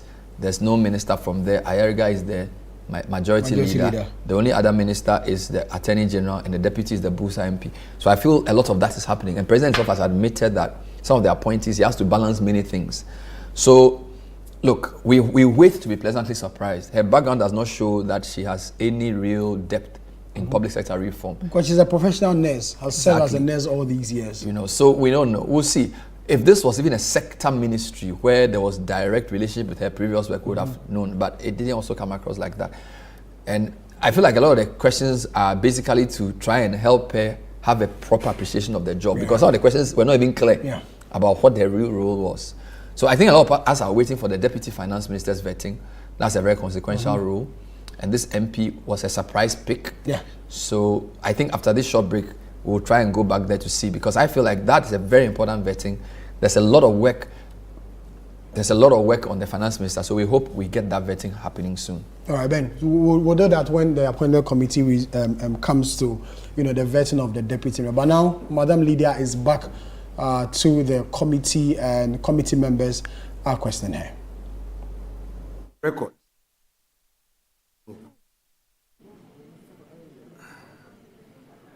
Honorable nominee, please speak into the mic that you need more time to make your manifesto available.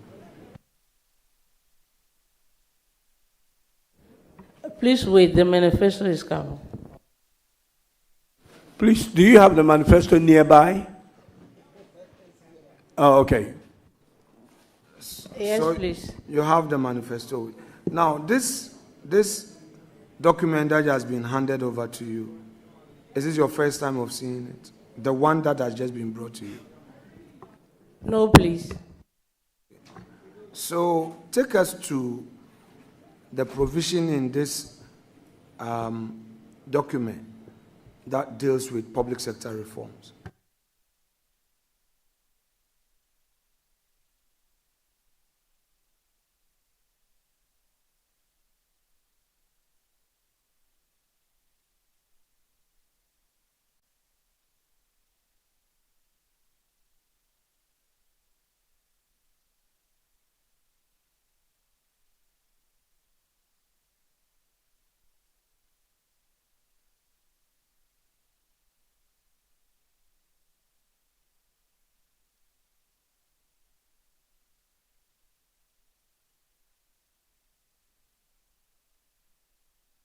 We can do some other exercise so that you can patiently take your time. Is that okay? Should we proceed so that you can take your time and check it later? Yes, please. Okay. Were you involved in the manifesto enactment, in the process of enacting your party's manifesto? Were you part of the process? Yes, no? No. Chairman, that will be all for the nominee.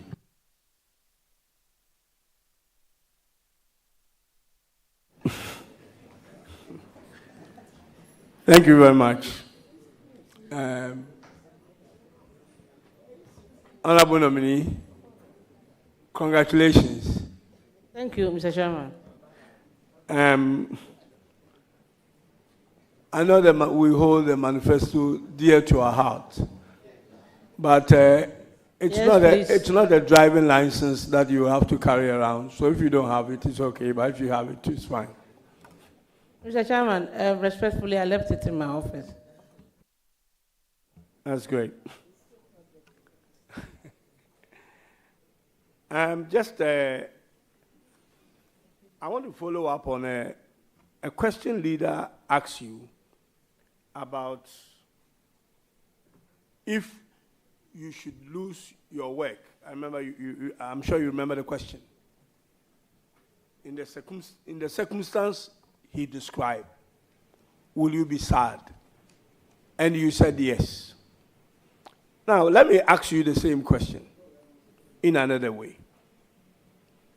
If you lose your job under the same circumstance he described, but you find out later that the proper process was not followed for you to get a job, and that you probably got a job at the expense of someone, would you still be sad?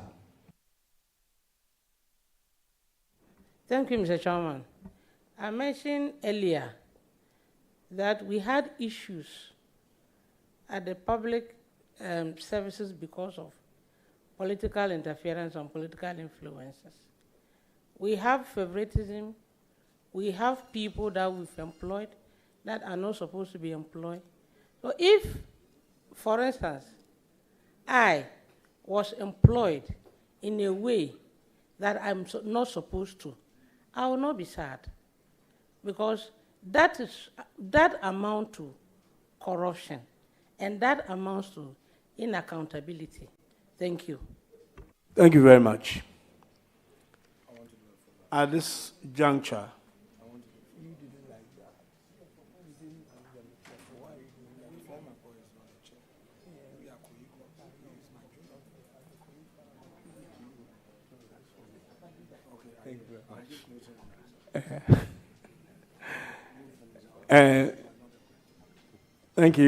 thank you very much.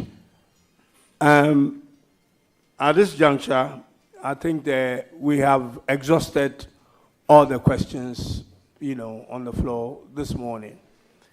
And Chairman, with respect, except that in good faith, I yielded to you. But if next time you surprise me by playing number 7, the situation will be different. I rest my case. Thank you, leader. At this juncture, I will go on to mention the names of friends and family who joined you this morning to support you. I have here Boko Naba's representative, Tempani Naba, Naba Abugiri Kletos. Then I have Professor Amedu Ayebo. Then a third is Chiano P. Thomas Moore, the third, Chairman of the Upper East Regional House of Chiefs and Council of State. Number 4 is NDC Upper East Regional Chairman, Alhaji Mumuni Naba. Mr. Prince Atan Idrisu, Tempani Constituency Chairman, Madam Telma Esiama, Chief Director, Public Sector Secretariat, Fazia Yakubu, Upper East Regional Women Organizer, former Regional Minister, Upper East, James Tiga. The number 9 person is Honorable Dominic Azimba Azuma with his wife, the former MP for Garu constituency. Alhaji Osman, Accra Bisa Chief, Dr. Kennedy Aton, brother of the nominee, and the last not the least, Mr. Mark Aku Dugu. Thank you for coming to support the nominee. Nominee, congratulations again, and you are discharged. You will hear from the committee. Thank you very much. Thank you very much, Mr. Chairman.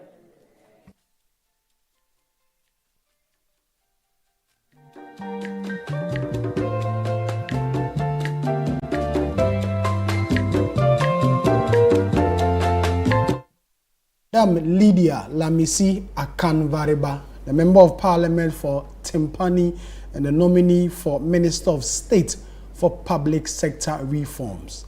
Her vetting just ended, about 2 hours of vetting because they started around 10 a.m. asking her her views on the new portfolio or the new sector that she's going. I'm still here with Bernard Kokuavle doing this together. Ben, it's over. After 2 hours, Madam Lydia has told us what she intends to do at this particular. Are we still going to say ministry? Well, you know, as I said, there are sectoral ministries and then there are functional ministries. So a functional minister is a Minister of State for Communication, Minister of State for Climate Change, Minister of State for Public Sector Reform. That's a function. Yeah. The sector is communication, trade, agric, that type of thing. So it's not a full ministry. But I am made to understand that this ministry has survived all these years because the World Bank has some money for public sector reform, which needs a certain level of coordination at the ministerial level, which requires possibly an involvement of somebody stationed at the presidency. So which is why this ministry or this portfolio has survived throughout the years. My challenge is, you know, there should be a certain tracking after 2 or 3 decades of this. All right, so I do see, for example, SIGA's prominent role as a key part of this. And I'll be very honest with you. It was when SIGA published their first report, I think it was 2018 or so, that we began to see the seriousness of the state interest problem. Because, you know, there are different kinds of companies. There are state agencies, then there are companies or agencies or institutions with state shares. All right, and then there are also like joint ventures. SIGA was the first time we actually saw how that whole thing was playing out. But this public sector reform for me would be everything from the presidency through to the smallest company with the JV that government has formed. So it's a very big portfolio. I suspect there are a lot of technocrats working in the donor space on this. Okay. Now this is my concern. What skill sets must a minister like that have? You see, if you appoint a minister for a sector, you can say that because of all the technocrats working under that ministry, the person might just understand policy and leadership. But if you say somebody is a minister for climate change, or minister of state for climate change, or for government communications, you cannot appoint somebody for government communications who does not understand communications. So I feel like this portfolio has been taken for granted for a long time. And I'm not referring to just this particular nominee. Generally speaking, the previous appointments, even we've not covered it properly, even as media, I think there should be some regular tracking of what the ministry has done. So maybe going forward, we could say, let's put some reporters on this beat and say, look, track whatever this minister does in the news and see whether it's of any consequence for public sector reform. Because it's one of the most important things we need. One of the reasons why our policies does not deliver for us is that the public sector is unwieldy. Ask any politician. Brilliant politicians go into a ministry and the mindset of the technocrats there and the people who work for government there is so different. So if the reform is to change the soft side of the way they think, to reduce the bureaucracy, to make it more nimble, to make it more profit-oriented, service delivery-oriented, I'm all for it. It was one of the responses she gave about this whole bureaucracy, how to cut it down and reduce it totally so that at least things can be done. So Ben, we are done with her. Let's focus on the next nominee who is expected to appear before the committee. A very important, we are talking about Thomas Nyako Ampem. He's a member of parliament for Esujamai, nominated by the president to go and help Dr. Keselato Forsen as Deputy Minister of Finance. A lot of expectations from this particular ministry. Already during the vetting of Dr. Ato Forsen, we saw and heard some of the responses given. What will be the main role of a Deputy Minister of Finance? It's going to be very difficult because in the past, we've had ministers of state at finance. So under Ken, first we had Charles Edu Boahin and Amin. So because the Minister of Finance is so busy doing different things. There's a market function, there's the running financial institutions function, there's all kinds of things, coordination functions. So you had that and then you had two deputies. That's how big the ministry was. Now you have just one person going to assist Ato Forsen. I think this particular ministry and the Ages department will be very, very stretched by the president's 60 minister thing. So that's number one. Number two, there are also advocacy skills required. So beyond the technical knowledge you need to because you see a lot of technocrats in the finance ministry. Now, there are some ministries that even if you don't have technical knowledge, if you are just somebody who understands leaders, you can do well, but finance, you need to understand it. Now, Thomas Nyako Ampem has a master's degree in finance, lectured a bit briefly in finance. We understand he also was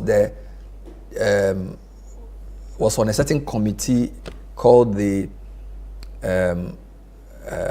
Interministerial Coordinating Committee on Decentralization, Secretariat of the Office of the President, which role he was acting as Director of Finance. All right, and we understand that at the time he did a lot of financial oversight and coordination. So for what that's worth, you get me? The point is that this was a surprising pick because we hadn't heard him any time in the past talking about finance. All right, and I'm not sure he was on the finance committee. Where in fact the names that were dropped for that role, of course, included Adongo, and then who a lot of people thought was going to be, the deputy. And then there was also the mention of Richard Echampong, who's on this committee. He was on the finance committee, so it's a bit surprising. Now, that does not mean that he can't do the job. He started out as a trained teacher, then he went to KNUST to do economics and geography, which is always a good background for finance. Then he went to the US to work and then did his MSc in finance. So technically he understands finance. We are told that the role he played in this coordinating office was also a critical role for people to see his finance, because indeed I interviewed one of the ministers of government and he was telling me that that was when people saw his real finance abilities. I think that probably the most important reason for this appointment is two. The chemistry with the sector minister itself is also important. Okay? And I think regional balance. And I'm speculating here. I think Adongo was probably not chosen for deputy finance minister because he probably would have overshadowed the minister. Because not in terms of ability, in terms of media appearances, and because don't forget NDC in 2023 they even did a whole town hall with Adongo as the main speaker. Right? He was the one being positioned to take down Bawumia. Right? So to go for Thomas Nyakwambi, who we haven't heard much about on finance, it suggests that either the president did not think that the skills of Adongo in advocacy would be required for this role, and also maybe they didn't think that the chemistry between the two men was the best, and therefore they felt that he would be better on the finance committee, which we are told he's but going Ben, to chair. the chemistry, a lot of people may want that because they both served on the committee, the finance committee.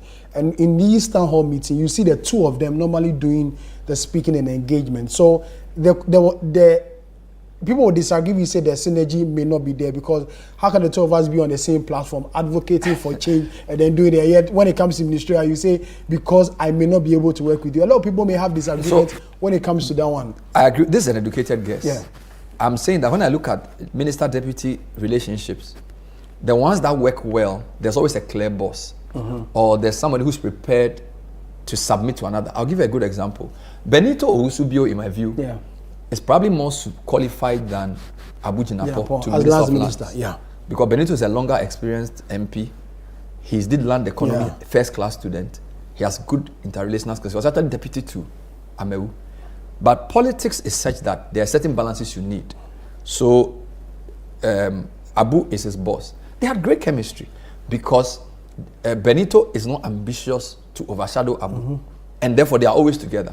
Now, what I'm saying is that sometimes when you have two people on the same level, who are seen as competitors for the same role, making one a deputy of another is not a very prudent thing to do. Okay. Because even if the guy genuinely wants to help you, you may suspect him. Okay. Or even if your boss also genuinely thinks that he will not assign you to a certain role, you think he wants to sideline you. So I don't think it's very good to have two people as deputy and boss who are at the same level in terms of their qualification or experience. I think Nyakwampi will be a very easy deputy for Cassiel. That's the way I see it. I also think because it's from the eastern region, they needed to bring more balance there. Assojaman is a very interesting place with different people coming together. And he does understand finance. So he checks all the boxes. So it's almost, in my view, like a compromise for this role, which is why we are now being told that Adongo will go into parliament to be chairman of finance committee. It's a bit like Kweku Kwarteng. Yeah. He was deputy minister in the first term. And then you bring somebody else to be minister of state. Yeah. Obviously, you can't keep Kweku Kwarteng as a deputy. Because Kweku Kwarteng has been doing finance spokesperson for years under Kufuor. Yeah. So you better put him in finance committee to bring his finance skills there, because to be truthful, a minister of finance's number one ally or his number one enemy can be the finance committee. So if Adongo is that great, put him on finance committee and let him help with what Kaziel will do. But I think a lot of people will be watching out to see what he would, because this. But he's going to a ministry which is or has some challenges. Yeah. USAID has agreed not to come again. One of the president has asked the finance minister to find other means of filling that gap. Yeah. There's a promise to take off, e-levy, the betting tax. Already, the sports minister said betting tax could be used for sports development. Now, this government intends to take that one off and the likes. And then the arguments of others also that, the finance ministry may need two deputies considering the workload there. Yeah. Now, pushing only one deputy there may not be the best. How do you agree to that? I think the role of, in reducing ministers from first 123 to 90 to 60 now, is also redesigning the way government works. Okay. So by deciding that ministers are 60, what the president is saying is that ministers, you can't do everything. Work with your technocrats. Because some ministries have 3 deputies. Yeah. But look at AG. AG is such a massive place. But now you can say you have special prosecutor. Let him take some of the workload. You don't need more than 1 deputy. So what I'm saying is that by reducing the size of the ministers from whatever number to 60, you're also saying that Deputy Minister of Finance, you can't kill yourself. So work with Akhest, work with Al Hassan and all these highly competent technocrats at the Ministry of Finance. Take their advice. I mean, listen to somebody like Sam Akhest. He's been a Minister of Finance for almost 30 years. He's in charge of government's debt. You get me? So it's not like the minister is bringing superior skills. What the minister needs to do is to bring the knowledge of what the government wants to achieve, the challenge of what the international community demands, and the realities of what the ministry brings. So a good listener who understands a lot of common sense, interpersonal skills, I think is fine. So I'm saying that you may not need, look, under Kufuor 1, some of his deputies were serious economists. Yeah. Anthony Akoto said, was it? I mean, these were the SEPA. These were the SEPA boys, highly technocratic. Now, if you are in a meeting as a head of a unit in a finance ministry with Akoto or SEPA, Charlie, you better know your economics because they are also economists who are trained highly. We are seeing that there's been a change of that, where more political types are being put in the ministry because the finance portfolio has become much broader than just the minister. Ken Ofrata was a different situation. All right, so a lot of people felt like even under the MPP, the president gave him too much leeway because generally the finance ministry, the eye of the presidency must be there. Yeah. For example, next week the president is launching the Ghana economic. He's going to be that. In fact, it's not being convened by Atu Forsen. It's being convened by the president. You get it? So, economic planning is not under the bosom of the president. Finance is a function under the overall economy. So, Atu Forsen, chartered accountant, now did his master's in finance. Then you have this guy in finance. So, I feel like the government is basically saying, we're not going to take the economy portfolio away from the presidency. We'll have a finance ministry to coordinate finance, but finance is just one side of the economy. It's not everything. So if you look at it from that perspective, then he's okay. Having said that, he will have a lot of work to do because I don't know how often he does media. And with this kind of role, as soon as you are, look, to the extent that in MPP, I'll give an example. In MPP, the finance portfolio was so serious that they had to co-opt Kojo Oponkroma, a deputy minister for information, because he understands some finance, to be speaking on finance, even though they are deputy finance ministers. So there's going to be a lot of pressure on him as a deputy who hasn't done a lot of media appearances to show that he can actually debate. So when they unleash Gideon Bwako on you, or they unleash Fokwo, these, you know what I'm saying? These guys are, it's going to be very interesting to see how he meanders his way through, because generally the minister may not have a lot of time to be doing these interviews, but he will appear on some of the programs. So I'll be watching this vetting very, very closely to see how he explains our debt situation, his understanding of what you said about the US aid. It's not even just the whole going back to the capital markets, you know, the pressure from various sectors for more allocations, inflation, exchange rate issues. He'll be really tested, and I really hope he knows what he's going into, right? And nobody's going to give him a free pass. No. Because if you listen to the opposition of the MPP, it's been two issues. The lawyers have been talking a lot about the issues around governance and prosecutions. Then the economy guys have been talking a lot too. So generally, the lawyers and the economists take over in opposition. Okay, because those are the two big portfolios. So he needs to get ready to be in the eye of the storm. Because some of MPP's best legislators are in the economy side. And they are going to give him a run for his money.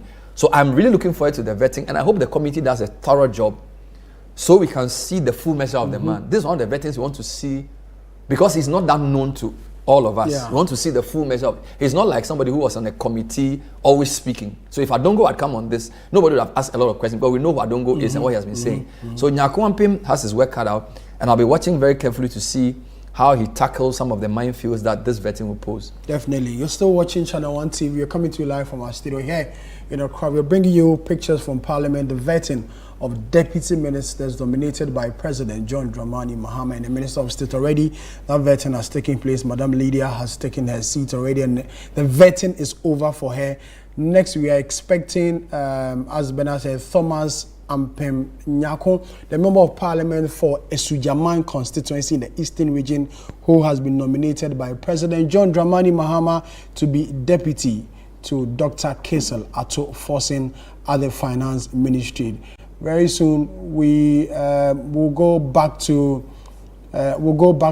Parliament shortly for the vetting. Bernard is still here with me, looking at this. Ben, looking at recent developments within the country, 10% base pay increment for public sector workers, and then the debate over the revocation or termination of appointment of some, people who were employed after December 7th, because we were told that the public purse couldn't, contain them.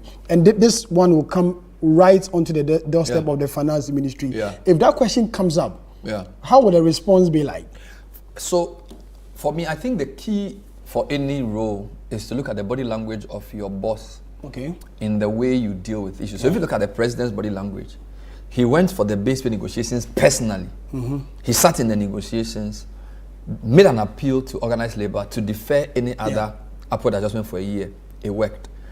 So if you are a wise minister or deputy minister, even if the president hasn't told you, just look at his behavior.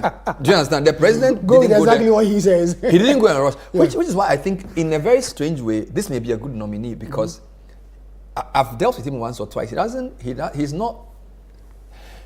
not overbearing, and he's not full of superlatives. So it's very understated. So he's not like your typical Adongo who speaks a lot. Now, I think the president is trying to manage expectations. Yeah. Which is why he went to the meeting and said to the guys, please give us 1 more year. So I expect his nominee for deputy finance minister to have the same tone. To say, you know what, the size of the hole is bigger than we thought. Yeah. And therefore, we are going to need everybody to come along with us. Now, you don't get put to get along with you if you use incendiary language or you keep attacking. Yeah. So I think maybe they want somebody who's more, I need a good word, who will show a bit more equanimity in the way he approaches the finance, a bit more caution. You get it? Because the level of energy you need in opposing is not the same level of energy you need in governing. Yeah. You know, your governing must be more measured, because everything you say or do is consequential. Opposition, you can't say anything. On that score, he may be a good pick. So you're right. There's a big problem that the ministry is facing. Yeah. And I'm saying that in that ministry, you're talking to 3 people. You're talking to the country as like the ordinary citizens, but you're talking to the international community too. You're talking to the markets. Of course. So everything you say, Bloomberg will pick it up, Reuters will pick it up, the credit agencies will pick it up, IMF and World Bank will pick it up. So you have to be very measured in the way you speak. So I get the sense that he has that temperament, a bit more measured, a bit like Atuforsen himself. Even Atuforsen, the Atuforsen I knew before he became opposition leader in finance, he was a very he's a bit more laid back. I think he's calm. You can see that when he's even guy. on the attack, that's not his nature. He's a bit more measured. And I think he's been trusted with the finance portfolio because you need a certain level of why is my English failing me today? You know, you don't need a hothead. You need someone who's calm and accommodate you. Yes, and also a good listener, but still firm. Okay, so he's transitioned. He did his work as an opposition leader, but he wasn't in his. So if you want to see Atuforsen, let him be among finance people. If he's doing advocacy on the floor, attacking policies, it's not his nature. Yeah. He's not in his comfort zone. That's the word I'm using. Okay. So what I'm trying to say is that these 2 people to run that ministry may be good because the reality of the role of finance is that things are much tougher than they expect. So you need a lot of goodwill. So if he can use this vetting to court that goodwill and continue in the same frame as his number 1, because Atuforsen's vetting was pretty good. He was vetted quite thoroughly and he did pretty well. If you listen to the vetting, I think it was the most watched beyond the Ablakwa and Samuel George vetting. And he held his own. He was pretty solid. Okay, he was pretty solid. So this guy has to show solidity but not arrogance. Yeah. All right? Don't show off. Because finance, even if you show off, look, you need money. People need to give you good credit to realign your old debts. You will disappoint a lot of people who will be looking for money and you say no. You say that I will not honor certificates. You have to have good PR skills.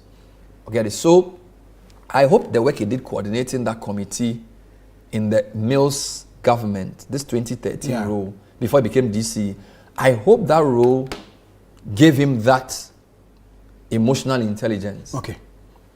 Ben, we'll go for a break. Okay.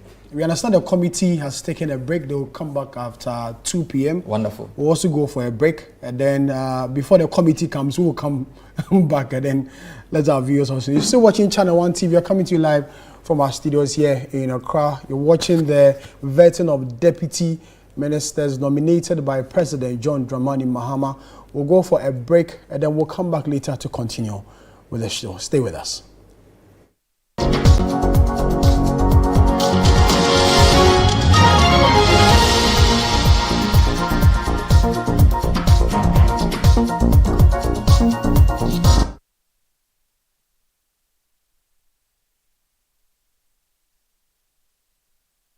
One upgrade is nice, but a double upgrade is amazing. And that's how we do it. Upgrade today to get even more with Step Up. If you're on GoTV Max and upgrade to GoTV Super, you'll get way more with GoTV Super Plus. Hey, it's so cool! Get big value. Get big entertainment. Very good. Perfect! Upgrade and get even more with GoTV. GoTV. Love it. Life is a celebration of moments. Big and small. Sun is scorching, I'm feeling the heat. With Piva Drink, every moment becomes a refreshing celebration. From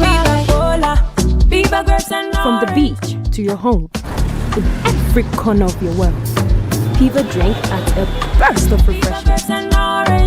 Give me Piva cocktail and tangerine.